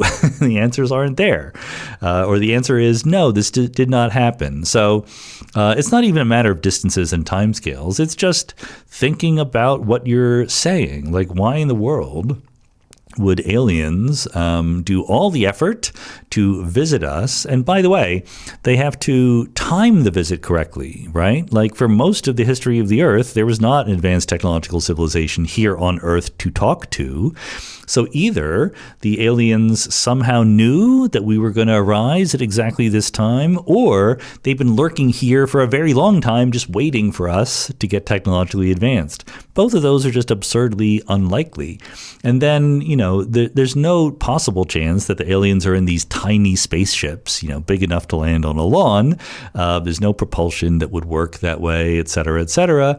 And finally, there's no possible scenario under which they are technologically advanced enough to visit us, but clumsy and incompetent enough to crash or let their picture be taken or whatever. It's not that hard to hide from human level technology if you have technology that is likely to be a billion years more advanced, okay? So no, it's just very easy to explain all this away by human beings being silly. That's the explanation. If it did happen, as Ed says, how could that technology work? It wouldn't land on the lawn. That's just not going to happen, okay? Newton's laws are still true. If you want to travel through space, if you want to propel your spaceship, you need to push something else in the other direction.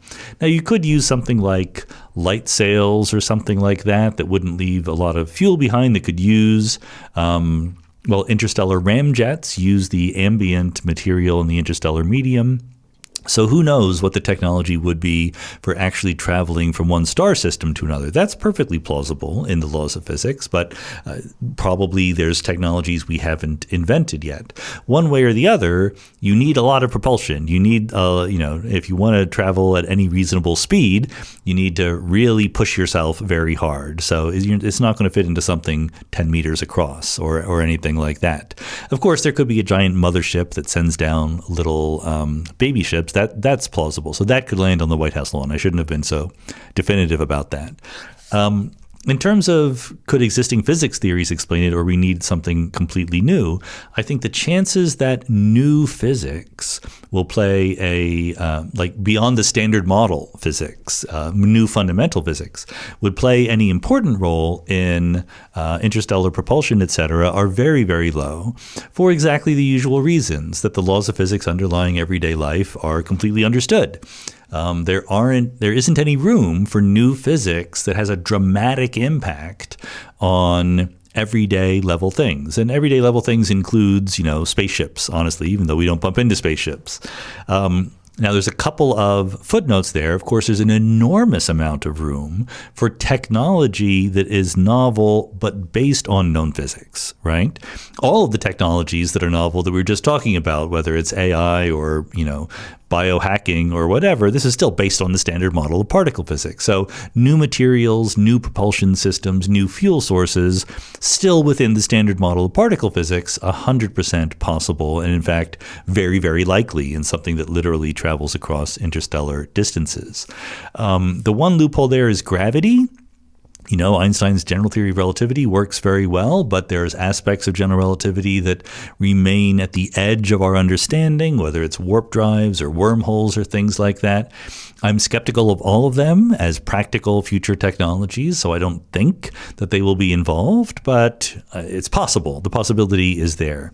Finally, for Paul's question, could you imagine an alien civilization that hadn't discovered relativity? I think that's extremely unlikely. It's certainly possible to imagine alternative trajectories for the history of science and the history of physics in terms of which discoveries come first. But look, why did we discover relativity? Well, because we discovered electromagnetism. Maxwell and Faraday and all those people figured out electromagnetism in the mid-19th century. And, within 50 years, we knew about relativity because relativity is based on the symmetry group of electromagnetism. That's really what you needed to figure out, and the fact that there's no ether that you could detect. I can't imagine any super advanced civilization not understanding electromagnetism. And honestly, if you understand electromagnetism and you're not held back for some reason, if you're relatively intelligent and you understand E&M, you're going to discover relativity pretty quickly. So I think that even though the details might be very different, by the time you're building spaceships, you have discovered relativity. Okay, Jackson Bernachez says, do you think consciousness was a trait that natural selection optimized for, or something that arose by chance along with intelligence? If it was selected for, what advantages might it provide versus an unconscious but intelligent system? So, of course, natural selection technically doesn't optimize for things. It takes advantage of things that stumble across. I mean, the difference is the whole point of natural selection is that it's not forward-looking. Okay, and natural selection does not go, oh, this new problem is going to pop up. I had better evolve something to be prepared for it. So that's what optimizing is all about. Natural selection does provide a mechanism for adaptation to existing circumstances. Okay, so that's probably what you mean. I think it's probably just a slight wording issue there. So I think that the question is consciousness adaptive, or is it more like a spandrel? Does it just come along for other reasons? I think it's kind of, again, not an expert on this one, but it seems not even adaptive, but almost inevitable to me, right? Going back to the conversation we had with Malcolm McIver years ago here on the podcast, and as well as other people who've talked about the origin of different aspects of intelligence. We talked to Patricia Churchland, other people about the fact that when you think about the evolution of thinking, broadly construed, so including puzzle solving aspects, but also self-awareness, consciousness, experience aspects. They do kind of go hand in hand. You can absolutely have some thought processes without consciousness. But at some point, you're approaching more and more complicated problems in the world, looking for more and more sophisticated ways to adapt to them. MacIver's point is that when fish climb onto land, they now have more time to think about what is happening. And this leads to the ability to imagine different hypothetical scenarios in the future. We talked to Adam Bully about mental time travel and the role that that played in the evolution of consciousness. So I think that it's not that consciousness itself is adaptive, but rather that the various capacities that lead directly into consciousness are individually adaptive, and therefore consciousness, I predict, would just go along for the ride most of the time under the right circumstances, right? I mean, again, some bacteria do fine. They thrive quite well without any consciousness at all. But in the right circumstances, when the opportunity is there, consciousness will come along for the ride when aspects of it are being selected for adaptive reasons. R.E. Moody says, not having been alive during the Apollo program, I found myself deeply moved by Artemis II and seeing the moon in such a different way. I grant that 90% of the purpose for it was geopolitical, but a bit was also curiosity, exploration, achieving something purposeful. What are your takeaways from the mission, and what is the bigger impact you hope it carries? There's always a debate among scientists, or at least an ongoing discourse about scientists, among scientists, with respect to crewed spaceflight, crewed C-R-E-W-E-D, not C-R-U-D-E. That is to say, putting people in space, because it is super duper expensive and pretty darn dangerous as well. I mean, it's a dangerous occupation, being an astronaut, and it's very expensive. And there is some scientific return for it, but it is minimal per dollar. You get a lot more scientific return from sending robots and satellites into space than you do sending human beings into space. But that's okay. There's more to life than getting the biggest scientific bang per buck, right? There is something inspirational and human-centered and explorative about sending people into space and seeing how we can adapt to these new environments and how we can behave and what we can learn about them. It's very, very tiny. Like, what we've done so far is just very tiny, right? We've sent people to the moon for brief periods of time. We just sent people flying around the moon, not even landing on it, with Artemis II. We've sent people to the International Space Station for extended periods. And what we found is that it really messes you up being in zero gravity for that long. And there's real questions about whether human beings could even survive for extended periods in the gravitational field of places like the moon or Mars, which is a sixth and a third of the Earth, respectively. Even if you could get there and solve all the problems of living and breathing and surviving, even the lack of gravity might get you in trouble. Of course, you could build a fake gravitational field by spinning things around, but at some point you're asking, like, why am I bothering? And what are the dangers of this mechanism failing, etc. So, but still, and yet, I believe that it's worth seeing what we can do, right? Trying, being curious, achieving something purposeful, like you say. I'm a believer in that too. So really, I think that all of these kinds of things are worth doing. There's very real decisions to be made about how much money should be spent doing different things. We are currently in a position where we do not make those decisions on rational bases, but maybe we can get back to that kind of decision-making process, and then hopefully we move things forward in that direction. It is very much inspirational, very much something that human beings should be trying to do. Peter Bamber says, I've heard that if a spaceship could be pushed up too close to the speed of light, then the crew would be able to make journeys of hundreds of light years well within a human lifetime, even though generations of human lives would have passed back home. This appears to mean that generation starships, as depicted in science fiction novels, are unnecessary to reach the stars, though they can make for good stories. Is this correct? Well, we don't know what the right technology is going to be. we need to build a big spaceship where many people can live for some period of time. We need to accelerate it to some speed. I don't know what that speed is, in order to get to these stars that are light years away. So the question is, what will come first? The ability to build a big spaceship that can have people live for hundreds of years, but moves relatively slowly, or the ability to build a spaceship where maybe it's not big enough for people to live hundreds of years, but it doesn't need to be because it moves very fast and the human lifetime is enough. Who knows? I don't know.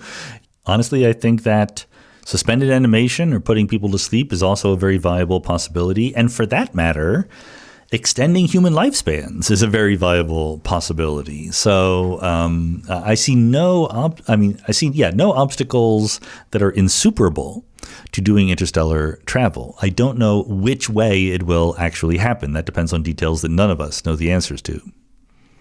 Stephen Reed says, I recently watched your debate with Philip Goff from a few years back and wanted to know your thoughts on the following from the physicalist perspective. Do you believe it will ever be possible to know with a high degree of certainty if a non-human mind or entity is actually conscious and be able to have insight into the nature of that experience? How would it ever be possible to design an experiment, even in theory, to determine the answer to this? If our minds are unable to generate these experiences, won't our knowledge about these experiences and whether or not they really exist be necessarily limited no matter how clever an experiment we design? I don't think any of the words necessarily are right in this question. I think it's a legitimately difficult question, and I have prodded my philosopher friends to be better at understanding what consciousness is, so that we will be better able to judge whether an artificial being is conscious or not by the correct standards. I suspect very strongly that consciousness is a lot like life in the sense that it's not one thing. It's many different aspects that come together in a certain way in human beings and might very well come together in different ways in other kinds of creatures. Remember we had Stuart Bartlett on the podcast years ago, and we talked about what he and Michael Wong called LYFE. L-Y-F-E. I don't like the name, but I like the idea. The idea is that there's a bunch of things. I think they had 7 different aspects that come together in life as we know it, but you could easily imagine life as we don't know it involving some of those aspects, but not others. I suspect that consciousness is the same way. I suspect that we're going to be talking about multiple different ingredients that go into consciousness, and an artificial being might have some of them, but not others. And we're going to have to decide, how do we know what are the implications of these aspects being there or not? Of course, the how we know question is always a very good one, because there is, like you say, we can't introspect, right? We can't actually know what the AI is thinking. We can only know what we can know. The nice thing about an AI is that we can know what it's thinking, in the sense that we can know what's going on inside the neural network that it's based on, right? In principle, we can tear it apart and look at the electrons flowing from one gate to another in whatever detail we want. In practice, that's super hard. And of course, we also can't necessarily interpret it in any easy way. But in principle, we can do it, and it's a little bit more ethical to do that than to do that to a human being. But that doesn't tell us what it's feeling.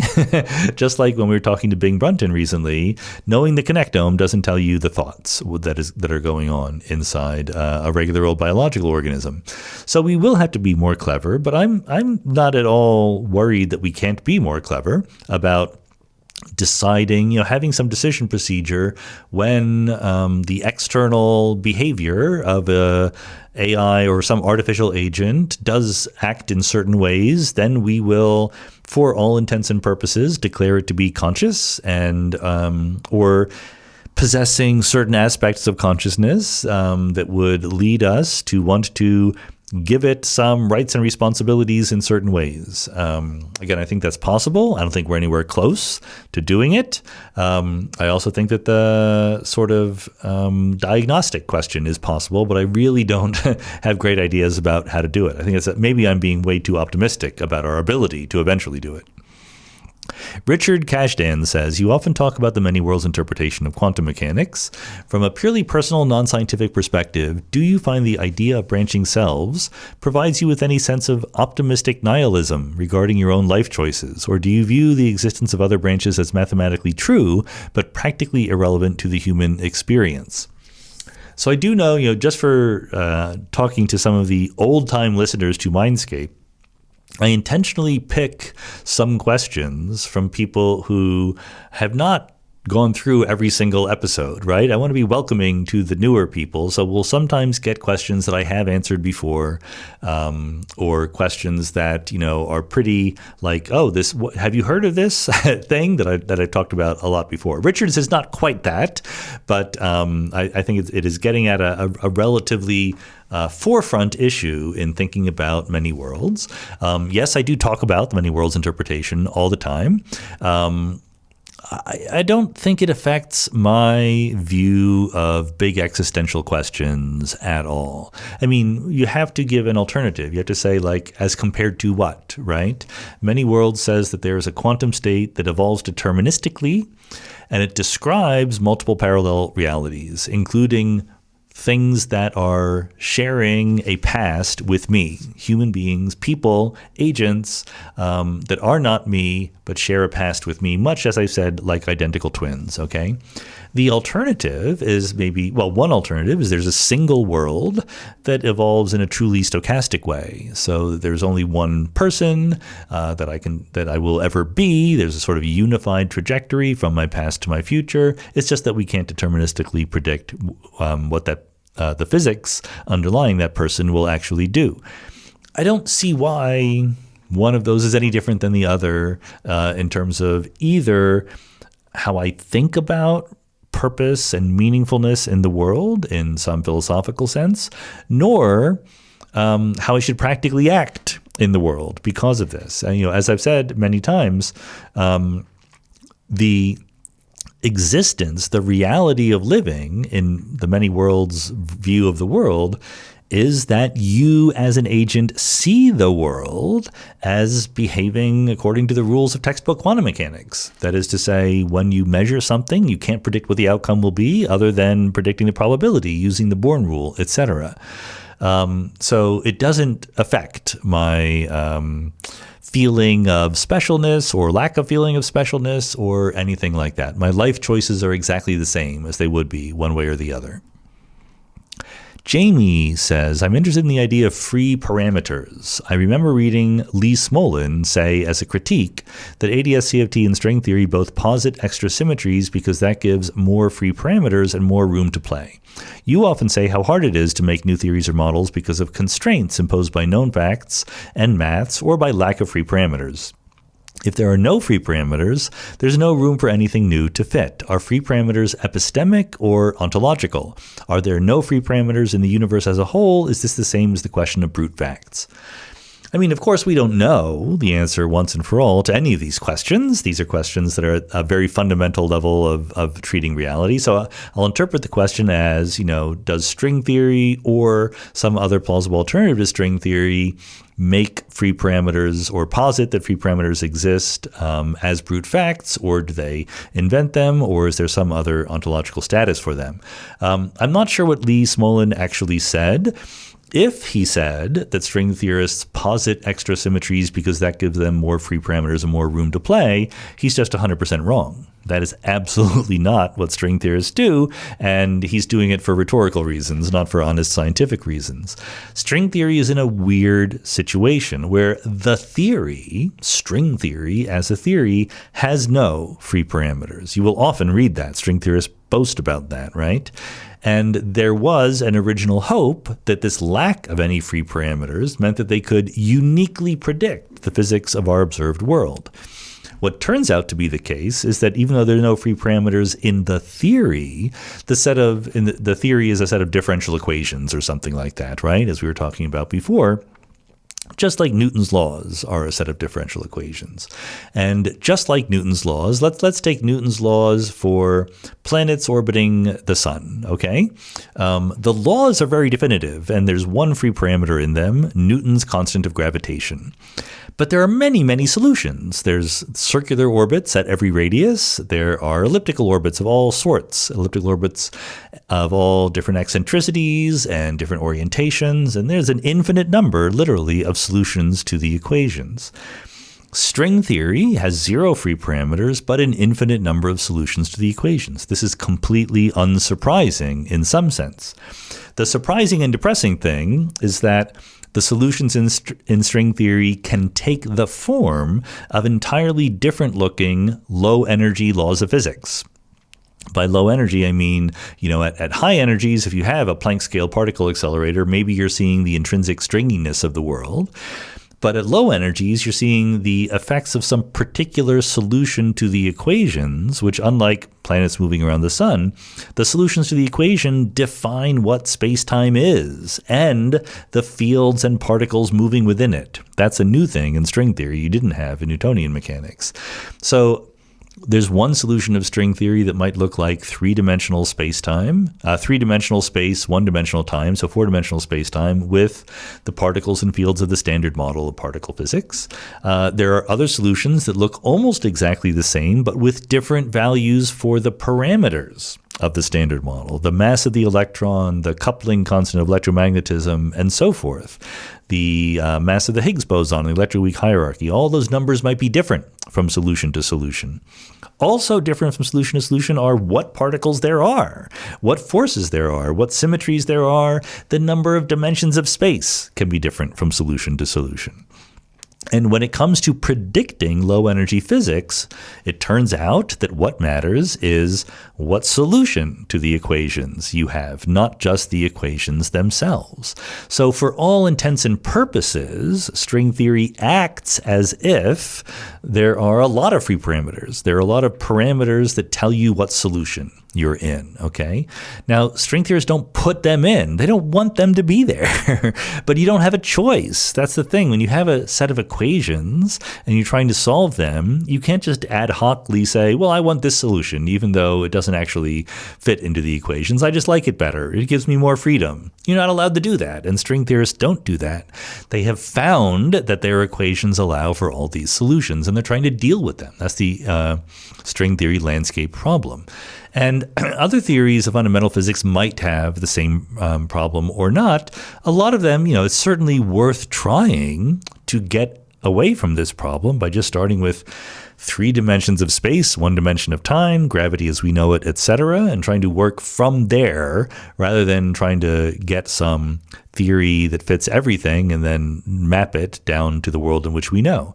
That the start in the real world is much closer to the philosophy of loop quantum gravity. As I've described elsewhere, string theorists have good technical mathematical reasons to think that loop quantum gravity doesn't work, that no theory of quantum gravity that treats gravity as separate from the other forces of nature can ever work, which is why they're so invested in string theory. But we'll have to see who's right and who's wrong about that. So the answer is we don't know. What are the free parameters? What are the brute facts? That's something, as is often the case in physics or in science. It's not a direct line from here is the way the world works, let's make predictions. It's a back and forth between, well, I think that the world works this way a little bit. What would that predict? Oh, okay, that would predict this wrong thing, but I can go back and tweak my way. And it's a give and take between the theories and the facts. And our answer to the question of what are the brute facts and what are inevitable features of the theory, we'll have to wait until we understand things better. Jesse Fox says, I know our intuitive pictures can be misleading at the fundamental level of physics, so I'm curious what your own thinking is like in practice. When you're reasoning about the quantum world, fields, branching universes, etc., does your mind generate any kind of imagery at all, even as a rough intuition, or is it entirely abstract? Yeah, there's absolutely imagery there. Physicists and also even more noticeably mathematicians come in different varieties. Some physicists like equations. They don't like pictures. Some physicists like pictures. They don't like equations. Some physicists even like words, believe it or not. And I'm on the pictures side of things. I see things through pictures more than anything else. So look, when I talk about quantum fields, I will confess there is in my mind a little picture of a two-dimensional surface with a vibrating field on top of it. But the thing is, the crucially important thing is, I know that that doesn't matter. It's not important. It's not what is actually happening. At the end of the day, the physics of quantum mechanics or quantum field theory or string theory, whatever, is not visualizable in any accurate sense. Maybe it helps you to sort of make a proposal that you can then test by thinking about the equations underlying what's happening. But it's the equations that matter at the end of the day. So if you find yourself faced with a situation where you don't have any visualization or any imagery, that's okay. It is the equations that matter. Other times, the imagery can be very, very helpful. One of the very first papers I ever wrote was on the difficulty in making time machines, closed time-like curves, in 2+1 dimensional gravity. And I was able to come up with an argument why it wasn't possible based on drawing pictures, drawing space-time diagrams of anti-de Sitter space, of all things.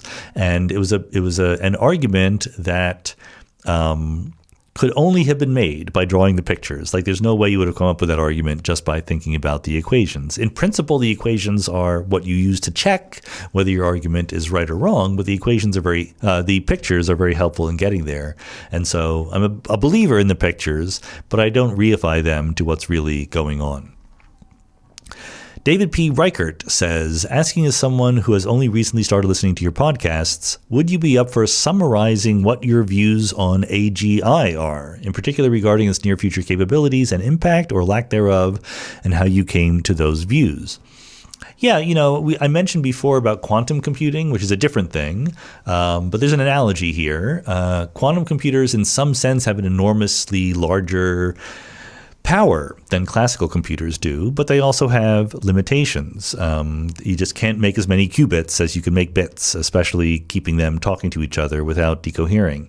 So we can, in principle, imagine all sorts of things that quantum computers are good at, but when it comes to practice, when it comes to what they will actually be good at, there might be like a small, very well-defined subset of problems where quantum computers are absolutely dominant, and other problems that we would like them to be helpful for, but they're really not.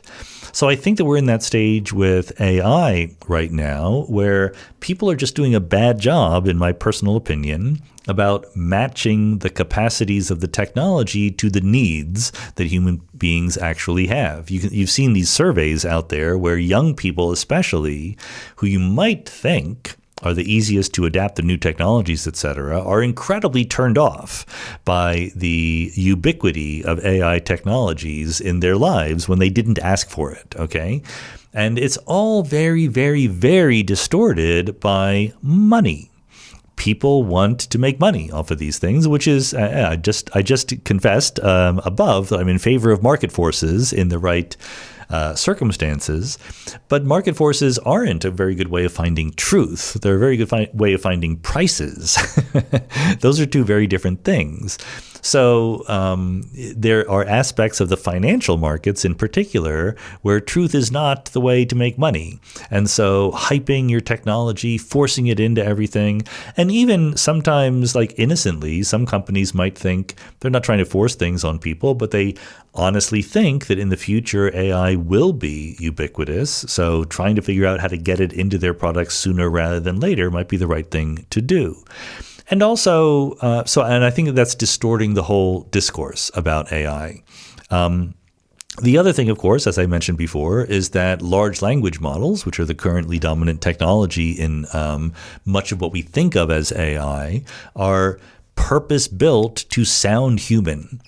And people like to anthropomorphize things. This is not a new discovery from AI. People love anthropomorphizing things.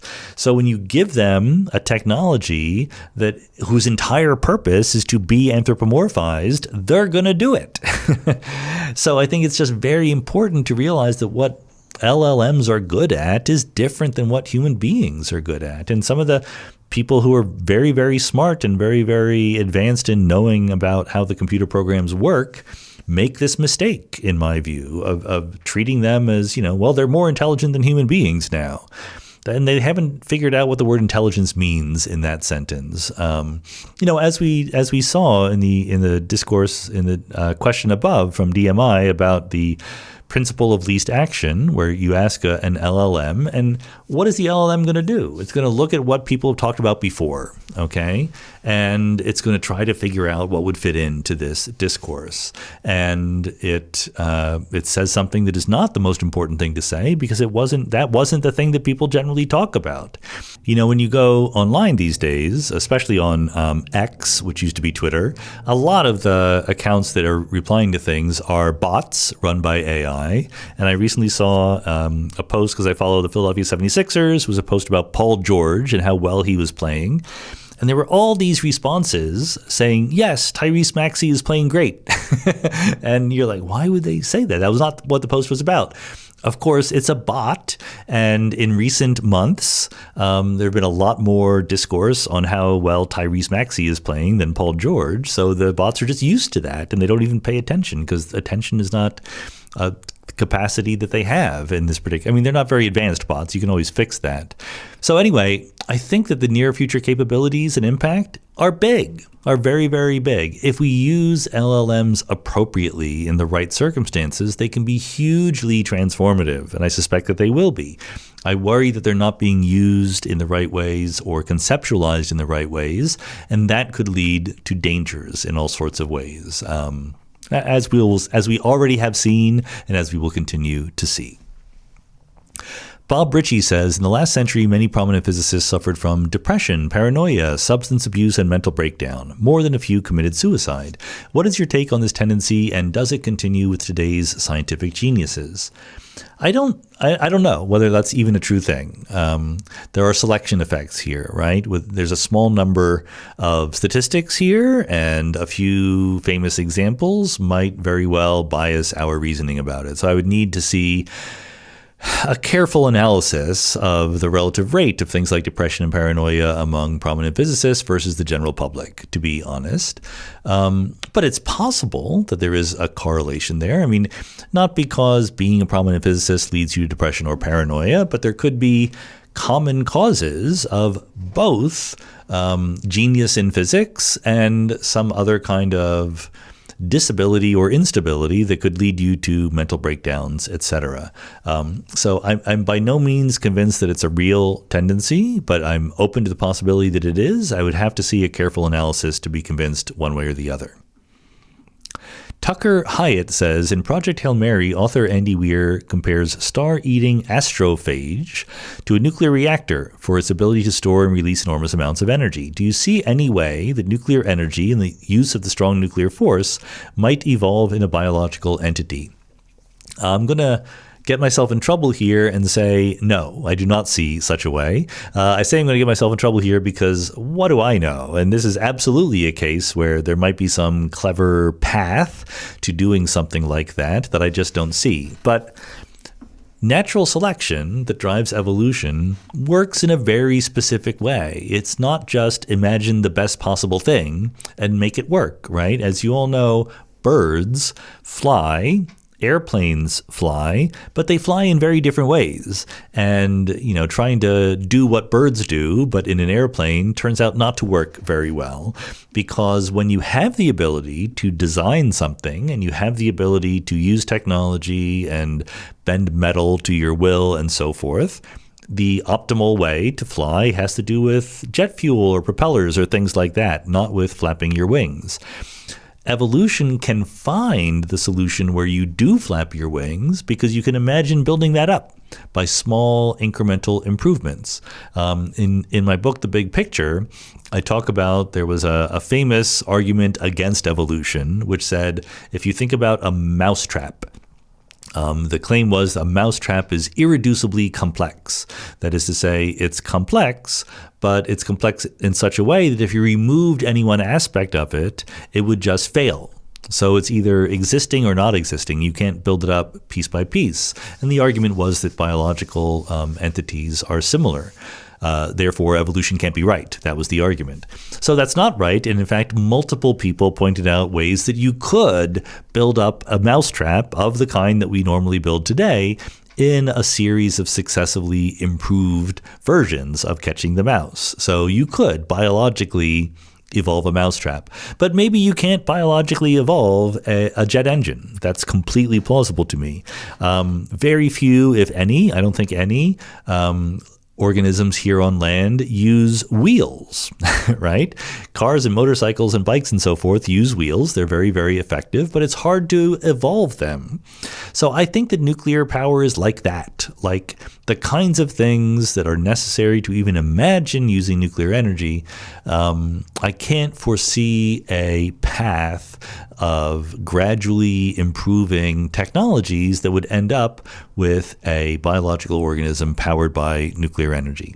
I could be wrong. This could just be a failure of my imagination. Robert Kitsey asks a priority question. How variously coherent do you find a unified reading in which the quantum and classical are not separate ontological domains, but coarse-grained organizational regimes of one emergent, temporally manifested reality, such that classical matter is the semi-classical, conserved, structurally bound, pointer-selected manifestation of a constrained, superposed deck of degrees of freedom, and gravitation is understood as the intrinsic coupling of that organized energy structure to the materially analogous, energetically responsive intrinsic structure of co-emergent spacetime itself, so that reality is one world temporarily manifested from admissible possibilities rather than many worlds equally realized. Well, I think there's two things. One is the unified reading in which the quantum and classical are not separate ontological domains, etc., I think is more or less what we have in ordinary quantum mechanics, except that rather than saying quantum and classical exist simultaneously and there's some common thing behind them, we just say the quantum description is the common thing, is the fundamental thing, and there's a limit. There is a certain regime in which things look classical. Otherwise, all of the words make perfect sense and seem to fit together. Except at the very end, you say, so that reality is one world temporarily manifested, blah, blah, blah, rather than many worlds equally realized. I don't see how that follows at all. I mean, as I pointed out, the many worlds of quantum mechanics follow from the Schrödinger equation. And you can't just throw around words and say, I don't believe in the many worlds. If you don't believe in the many worlds, then you don't believe in the Schrödinger equation. Either you don't believe that the thing the Schrödinger equation describes is reality, which is fine. Some people don't believe that. Or you believe that reality obeys the Schrödinger equation sometimes and not others, and people also believe that. But you have to be specific about that, right? And as many physicists have found through the years, being specific about that is harder than it looks. In order to fit all of the data that we already know the quantum mechanics describes, and yet alter it in some way to get rid of the other worlds, turns out to be really, really difficult, which is why there's only a couple of active possibilities that people take seriously. Anonymous says, coarse graining to the level of sociology. How much of someone like sophomore Sean Carroll's chances of becoming a physics professor are fixed versus random fortune? Like, if you hadn't randomly chosen to write papers about a positive cosmological constant, would you have been screwed? I think that there's a lot of contingency in human lives. You know, my own career as an academic has bounced back and forth to highs and lows in various ways. And one could certainly imagine small changes here and there, either making it much more successful or much less successful, right? It is true, I wrote papers on the cosmological constant and dark energy before it was discovered. That was not random. I actually, cared about those issues and thought they were interesting, right? So it's not quite just a roll of the dice there. There's some purposefulness to it. There were also cases where I had an idea and I didn't follow up on it, and other people did and became famous and very successful because of it. And if I had just been slightly smarter about following up on that idea, or had more time, or was nudged by some random remark, who knows that I could have actually had more success as a theoretical physicist. That's life. That's how things go. Is there some way of calculating the relative probability of different things? I truly don't know. If I hadn't written my general relativity textbook, it's much more probable that I would have gotten tenure at Chicago, and I might still be at Chicago, or I might have been stolen away by some other place, or I might have gotten tired of physics and quit. Like, all of these are possible. So I think that and I tell people this when they're young students or postdocs or whatever, there's no strategy that is guaranteed in a scientific career, probably much like other careers, although I'm less familiar with them, to lead to success or failure, okay? All you do are change the probabilities. You can increase your chances of getting a job by behaving in certain ways, decrease them in other ways. Maybe some of the ways that you could behave differently that would increase your chances of success are dislikable to you for other reasons, and therefore you don't want to do them. Or maybe things that would lower your chances of getting a job are so important to you, you're going to do them anyway. That's fine. I just want everyone to know, to be cognizant of when they are increasing their chances or decreasing their chances. That's all any of us can do in this wacky, unpredictable world in which we live. Polina Vino says, are you a non-cognitivist? Would you agree with the statement that X is morally wrong, within your constructed moral framework, is essentially a dressed-up version of I don't like X, which you may have convinced yourself of by reasoning according to your moral framework? So I don't like to be too definitive about these labels, because when people start talking about the labels on different moral theories, sometimes they have implications of those labels in the back of their minds that I don't necessarily have. So it's not the clearest method of communication. So to me, non-cognitivism comes from the idea that moral statements are not propositions. That's usually how it's phrased. So a proposition is like 2 + 2 = 4, or F = ma, or for that matter, 2 + 2 = 5, right? You know, propositions could be true and false. And so it's always seemed weird to me that non-cognitivism is presented as the statement that moral claims are not propositions. I would say that moral claims don't map onto anything objectively true about the world. I'm not a moral realist or a moral objectivist like that. I guess that statement was closer to moral realism. The fact that the claim that moral statements are sort of out there in the world to be tested. You can be objective about morality, but not realist, by saying that, yes, we all make up morality, but there's a uniquely correct way to do it, and we should all make up the same morality. That would be morally objectivist. So I think I'm effectively a non-cognitivist in that I don't think that statements of the form X is morally wrong are true or false in the same way that objective facts about the physical world or the logical mathematical world are true or false, okay? They're more judgment calls, and different people can feel differently about them. They're more like, what is your prior on the Philadelphia 76ers winning the NBA championship, right? Different people are allowed to have different priors, just like they're allowed to have different moral judgments. I still would call it a proposition, but maybe people have ideas about what counts as a proposition that I don't necessarily have in the back of my own mind. Krzysztof Randomski says, how much are scientists open to popularizing their science? How far should they go with simplifying it for the sake of reaching a wider audience? This question occurred to me, Krzysztof continues, during your talk with Daniel Harlow. I just couldn't shake off an impression that he is suffering when forced to talk in popular science language. He got his vitals back when you both spoke like scientists normally do during that last 15 minutes of the show. I remember Richard Dawkins in one of his books saying that we shouldn't run infantile scientific fair shows, cheap spectacles underlying the coolness of science, because science is hard and implying otherwise is misleading and cheap. Shallow shows eventually get most people disappointed with science after they realize that it's much more difficult. You're undoubtedly in the top league of scientists with skills at explaining science, but I'm not sure if all researchers are that positive about it. So I don't think it's quite correct to say that Daniel was suffering when he was forced to talk in popular science language. I think there's a much more innocent explanation, namely that he was trying to do a good job at it, and he doesn't do it that often, right? Which I think is completely fine. I mean, he understands the importance of doing it, but he's a young guy who has been doing amazing high-level research in theoretical physics, and he's been concentrating on that. So he doesn't just spend a lot of time taking his high-level physics research and translating it into terms that are understandable to people who don't have the background in jargon or concepts or whatever. And he was trying to be careful about, like, all right, what am I allowed to say? What am I not allowed to say? What makes sense? How can I translate things, right? Because it's hard. It's a skill to take these very difficult conceptions in science and turn them into something understandable. It's not just automatic.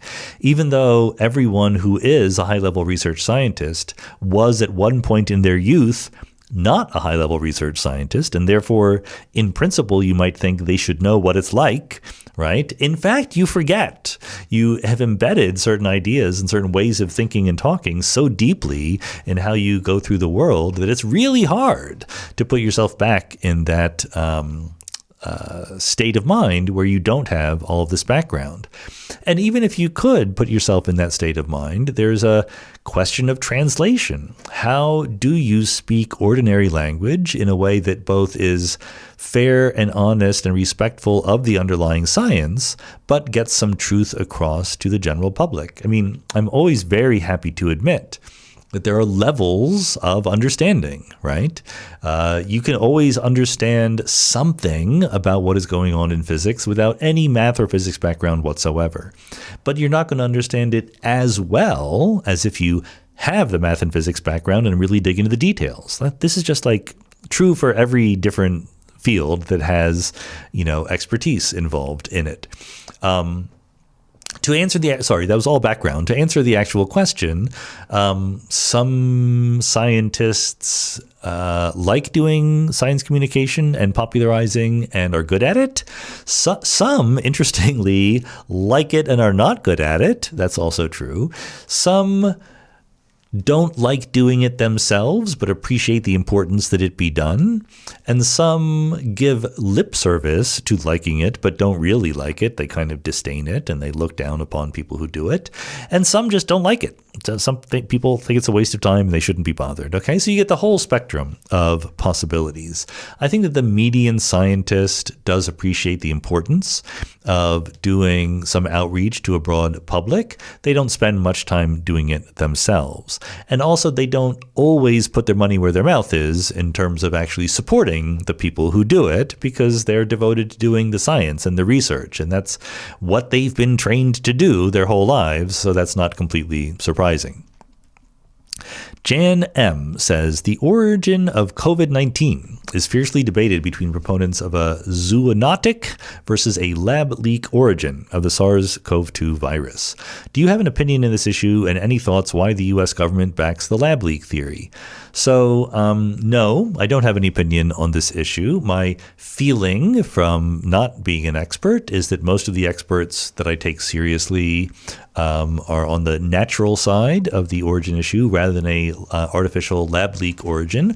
But there is debate, and that's good. There should be debate. My one strong feeling is that the debate should be a scientific one, carried out by experts, not a political one. And I think that a huge amount of the discourse about this issue is taken on by politicians and pundits and podcasters rather than expert scientists. And then it becomes very emotionally charged and symbolic and tribal, right?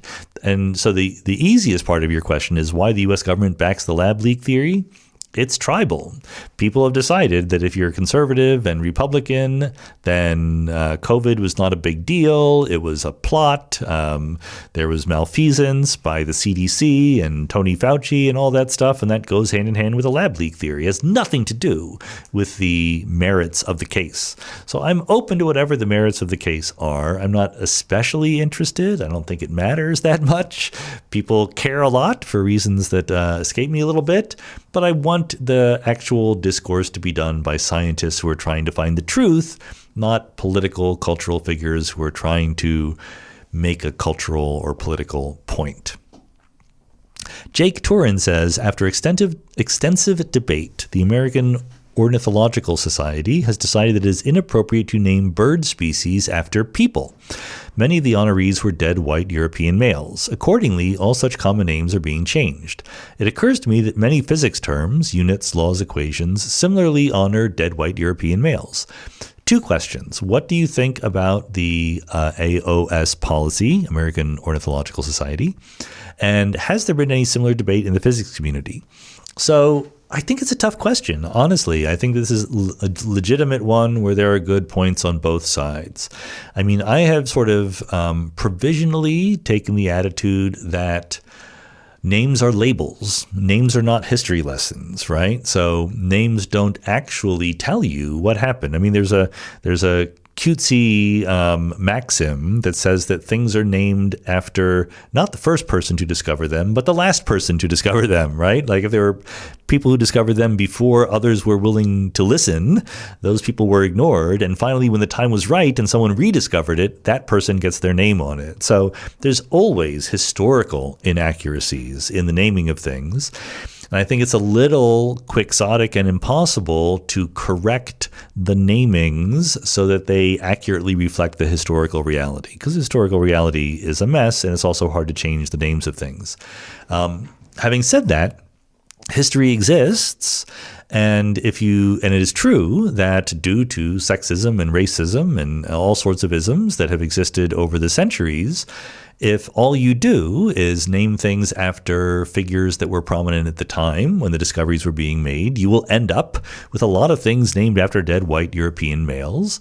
And maybe you want your nomenclature to be more inclusive, or at least less pointed toward a particular part of history, and therefore you want to change the names.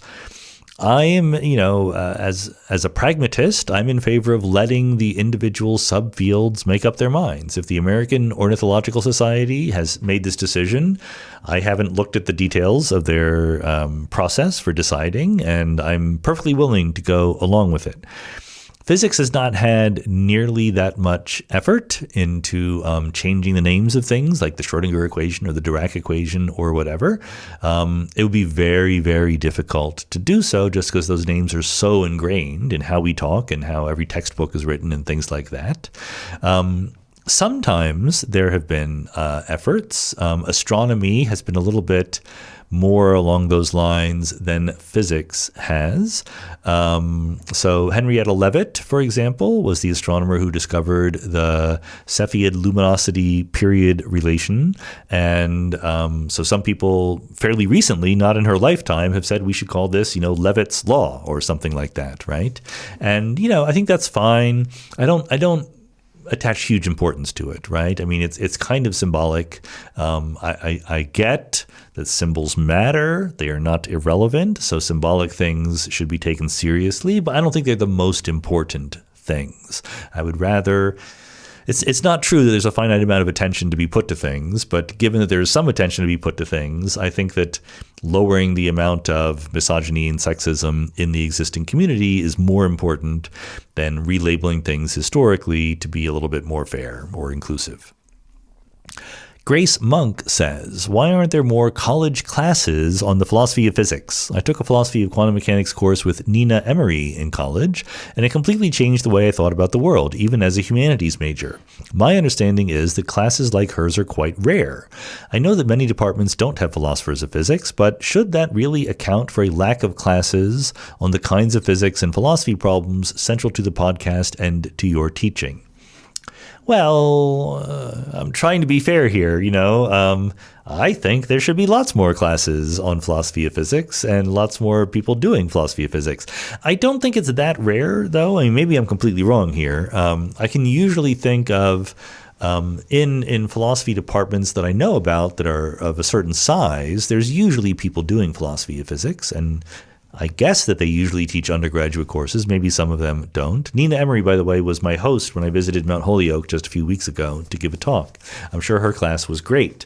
I do think, within philosophy of physics is an extremely respected subdiscipline. Maybe extremely is too strong there. It's a respected subdiscipline. Let's put it this way. I think that the typical philosopher on the street thinks that philosophy of physics is very good philosophy. They don't quite respect it as much as what they think is the centrally important areas of, metaphysics and value and political philosophy and things like that. Okay, that's fine, epistemology. But they get that philosophy of physics is important and respectable. In physics departments, it's not respected at all, of course.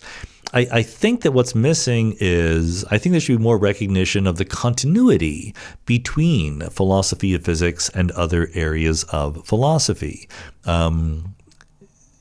Thinking about space and time is kind of central to metaphysics in general, maybe even to epistemology, probably not to value or politics, but it's a smooth continuum, not a discrete set of differences.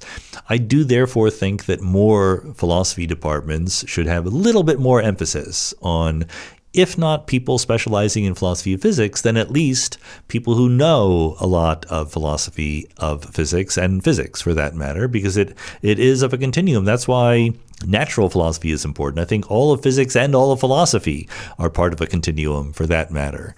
I love the point that taking philosophy of physics completely changed the way you thought about the world. I think that's the ideal that we're all shooting for. And it certainly is true for me, thinking about how time works or how space-time works, how forces in matter and energy work changes the way I think about the world. And I think that it also provides a set of analytical tools that are very useful in a variety of circumstances. So I think it would be good if we were a little bit broader at that. So I would think that, though. So there you go. Take it for what it's worth. Norton Ewart says, on April 7th, Martin Johnson posted a full-paged ad in the New York Times with the headline, "The universe may be older than 13.8 billion years." After the headline, he supplies 5 hypothetical equations, some abstract and presentational links, and the statement that the author alone is responsible for the last 3 equations above displayed. What is the strategy behind an ad like this? I accept that the universe may be older or younger, but I understand why scientists would publish on this topic, but why would you place an ad in the New York Times? Who is he trying to convince? I'm not at all surprised by this. Look, you would be surprised probably at the volume of not just email that I get. Like, email is cheap, right? I've had people who have sent me emails once a day for years in a row, and I have a filter in my Gmail that just deletes them right away. Certain mailing lists that I'm on, and I just delete them right away. I get regular appearances of new theories of everything, especially in the LLM era that we're now in, that makes it too easy to do. LLMs are notoriously sycophantic, and they will tell you how brilliant you are, etc., and I just delete them right away. But I also get physical mail, right? I get manuscripts, I get letters, I get books that people have self-published. So it's clear that not only do people think that they have the capacity to come up with important new ideas in physics, even though they lack the traditional background and academic superstructure that publishing physicists have, but they also think that other people will pay attention to them and they have the resources to try to mail them books. And I kind of feel bad because I just throw them all away. I don't look at them. I'm happy to tell them I don't look at them. I don't ever ask to be sent these things, but they nevertheless do it. So if you had slightly more resources, why would you take an ad out in the New York Times? Why not? Clearly these people are not very good at judging the importance of their physics ideas. Therefore, maybe it shouldn't be surprising that they're not very good at judging how to get those ideas out to a broader community. And again, as I've said before, the real problem with these people is not that they are outside academia or they have different training or whatever, is that they don't listen. That they are truly uninterested in improving their understanding. That's what makes them crackpots, right? That they think that their idea is right and everyone should listen to them, but they have no special obligation to listen to what anyone else says. So they're kind of not worth talking to or responding to. David Carr says, do you have any thoughts on the reports of nuclear and space technology scientists who have died recently? I only see it being reported by conservative sites, so my first instinct is that they're sensationalizing it somehow, but I can't find any reliable sources on it. Yeah, this is actually a brand new thing that I just noticed. In fact, no, it's complete BS. It's zero credibility here. There's literally a Wikipedia page on the recent conspiracy theory that scientists are dying. Okay, scientists are being killed, nuclear and space technology scientists. You dig into it and you're like, someone who was a secretary at the Jet Propulsion Lab is included in the list of scientists who have purportedly been killed. A lot of them are like in their 70s. And, you know, people die sometimes. Look, if it were at all real, if you cared about it, not you personally, David, but if someone cared about it, you would calculate the base rate, right?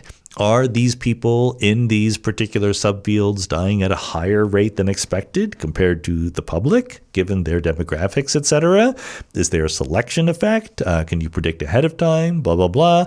None of this is done. It's all just the usual conspiracy theorizing, like, ooh, all these people have died. How could that be a coincidence? There's no connection between these people other than they are scientists, and now people are looking for scientists dying and saying, see, another scientist died. It must be a conspiracy that is killing them. No, it does not need to be a conspiracy that is killing them. There are easier explanations than that. Maxwell Grody says, do you see a connection between self-locating uncertainty and Rawls's veil of ignorance thought experiment? If the thought experiment were reframed such that when you were designing your preferred society behind the veil, you also knew that everybody else who will exist also gets to design their preferred society, and the society that actually gets implemented is an aggregation across everyone's preferred options, then does the veil of ignorance become a self-locating uncertainty problem, and does that framing support Rawls's argument for his lexical priority? I'm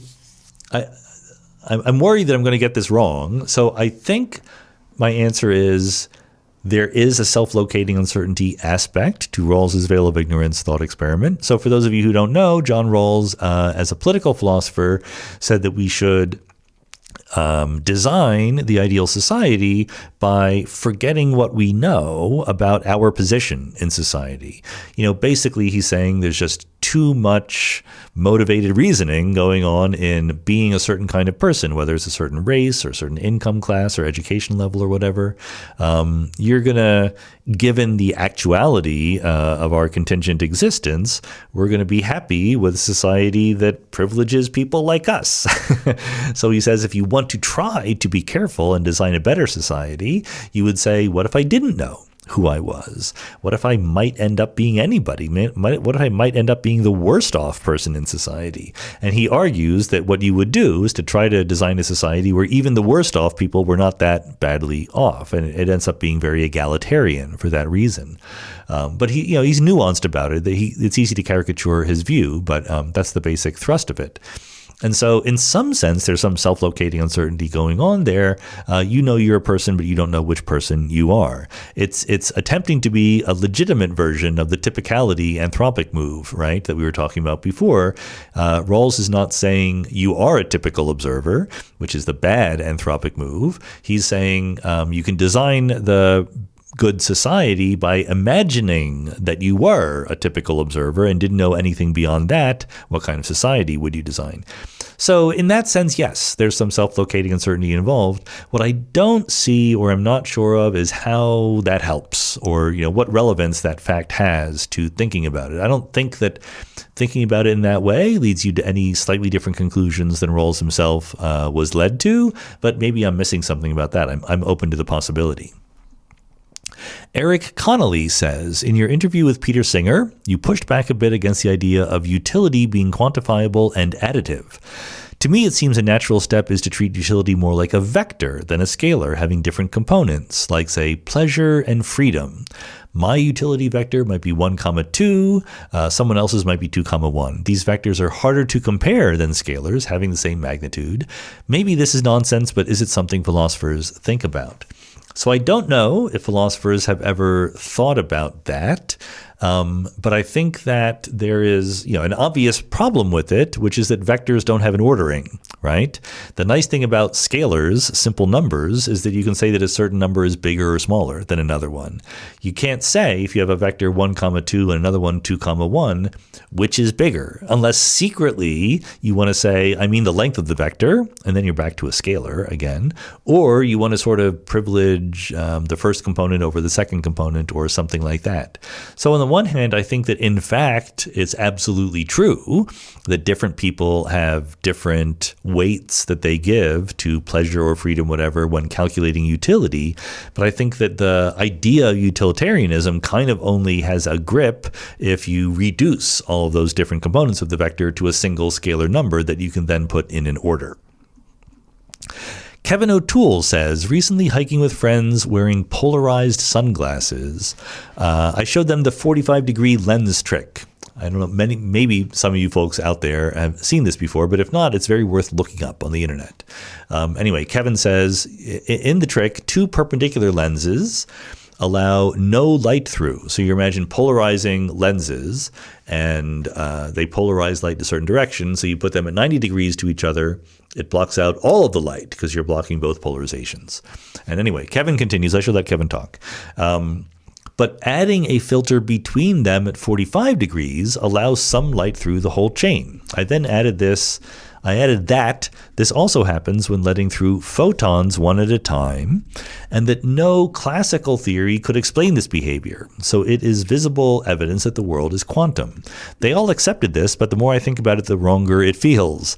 A classical theory of light as either waves or particles seems like it easily could just include a polarization parameter that changes as it is filtered. Is there something more accurate I could have said, where my little sunglasses experiment actually defies classical explanation? So this is exactly the kind of real world thing that I personally am bad at, but your feelings are exactly the same as my feelings. I was never convinced that this particular 45-degree thing is somehow strong evidence of quantum behavior. But of course, it depends on what you mean by quantum behavior. You know, in the real world is quantum. So all behavior that we actually see is quantum.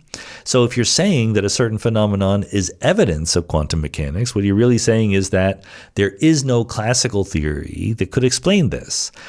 And like you, I'm not at all sure that that's true, because it's a super strong claim that there's no possible classical theory that could explain this. Is the claim somehow that just classical electromagnetism doesn't explain it, or that I can't come up with some modified version that couldn't explain it?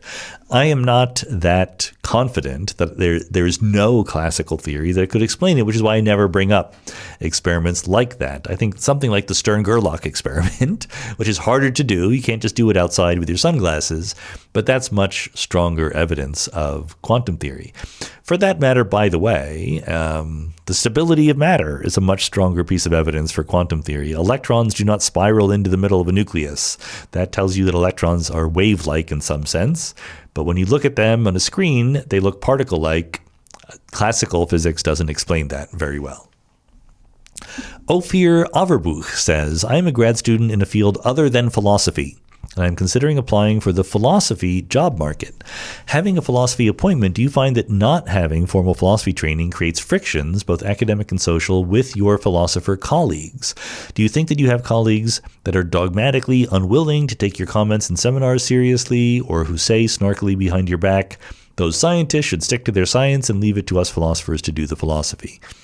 Well, I think, unsurprisingly, people are different. Different people have different attitudes towards this. In my particular philosophy department at Johns Hopkins, I've seen none of that whatsoever. My philosophy colleagues seem to respect me as a philosopher very, very well. And also the other people I know, not at Johns Hopkins, but within my subfield of foundations of physics, also seem to respect me philosophically as well as scientifically. At the same time, I know that, I tried to apply for jobs either in philosophy departments or jointly in physics and philosophy departments at other places at other times. And sometimes, not always, sometimes the reason why it didn't happen is because people in the philosophy department thought that I could not teach philosophy classes, right? And I don't think that's true. I am teaching them, so it can't be true. Maybe they don't think I teach them well. But look, that's actually reasonable. Like, I don't think it's true in the case of me, but I certainly don't think that just because someone is an expert in some other field and sort of cares a little bit about philosophy, that entitles them to say they would be a good philosophy professor. I think that what matters is, would you be a good philosophy professor? Some people would, some people wouldn't. I don't think you necessarily need a strong background in Kant and Hegel or Plato and Aristotle or Zhuangzi or whoever to be a good philosophy professor, but you do need to be able to literally do philosophy, right? So the fact that I had written philosophy papers, that I had them published, that's what matters to the people in the philosophy department, as far as I have traditionally known. Of course, who knows that they're not talking behind my back? I don't think they are. I have pretty good colleagues at Johns Hopkins, but maybe they're just super duper clever at hiding that. Final question for this month's AMA comes from Carroll Cantor, who says, "Greetings from Hungary. Do you have any thoughts or reflections on our election results where Viktor Orban's longstanding rule was finally voted out, especially given his close political alignment with and strong support from both Donald Trump and Vladimir Putin?" Well, I mean, the joke here is, of course, Donald Trump and Vladimir Putin are both deeply unpopular people, so strong support from them might not be very helpful in this. Look, the serious thing to say is, on the one hand, super congratulations to the people of Hungary who were able to get themselves out from rule by an authoritarian figure. That's not always guaranteed. It can be very difficult, and they did it peacefully, and he conceded. In some sense, the election was just so overwhelming that even a would-be authoritarian could not pretend that it was not a repudiation of his rule. I think it's a very important historical result, honestly, this result from Hungary, because when you do have authoritarians in power, it can be easy to lose hope, to think, well, they're authoritarians. There's no democratic process which will remove them from office once they get the levers of power in their hands. But that's not true. Power doesn't really work like that. It's not concentrated in the hands of one person. People can be authoritarians as long as the right set of other people go along with them. And when the other people stop going along, they're going to stop succeeding at their authoritarian rule. So there's always reason to keep fighting, to keep pressing, not to despair. Maybe it works, maybe it doesn't, but it might work, and that's enough to keep us motivated to try to do it. And examples where it happens, there have been recent examples in South America. Hungary is another example where literally a very, very close compatriot of right-wing populist figures elsewhere in the world has been kicked out of office due to the work of the people. The other reason why so not only did it work, but it's a reminder that at the end of the day, the reality of right-wing populism is itself deeply unpopular, okay? There are moments when it seems popular, because usually not just because it's the actual right-wing populism that is popular, but because the alternatives have been bad for whatever reason and they've become unpopular. That's a very important factor in politics. But once you see the right-wing populism at work and you realize, I didn't vote for that, you get all of these, right now, I don't know if you know, right now in the United States, there's all these newspaper stories about interviews with Trump supporters who are like, I don't like what he's doing. I never thought he would do that. And it's a very strong temptation for people on the other side to just roll their eyes and say, like, come on, how could you not know? He told you he was going to do this.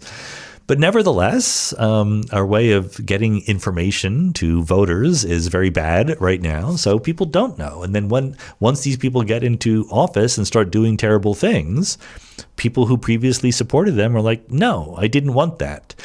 And I'm optimistic enough to think that, respect for other human beings and democratic values and liberal tolerance and even love and compassion and empathy for your fellow human beings is more prevalent than a sort of narrow, nationalistic, hatred-based view of the world. They both exist. In fact, most people have aspects of both of them to them inside themselves to some extent or the other.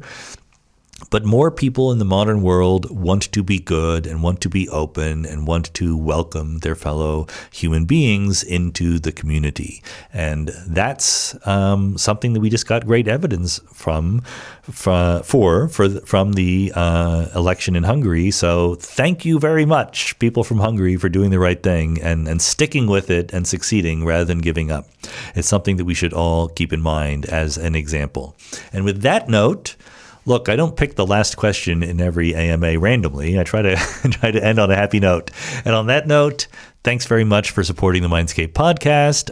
It really means a lot to me. Hope you enjoyed the AMA. I'll talk to you next time.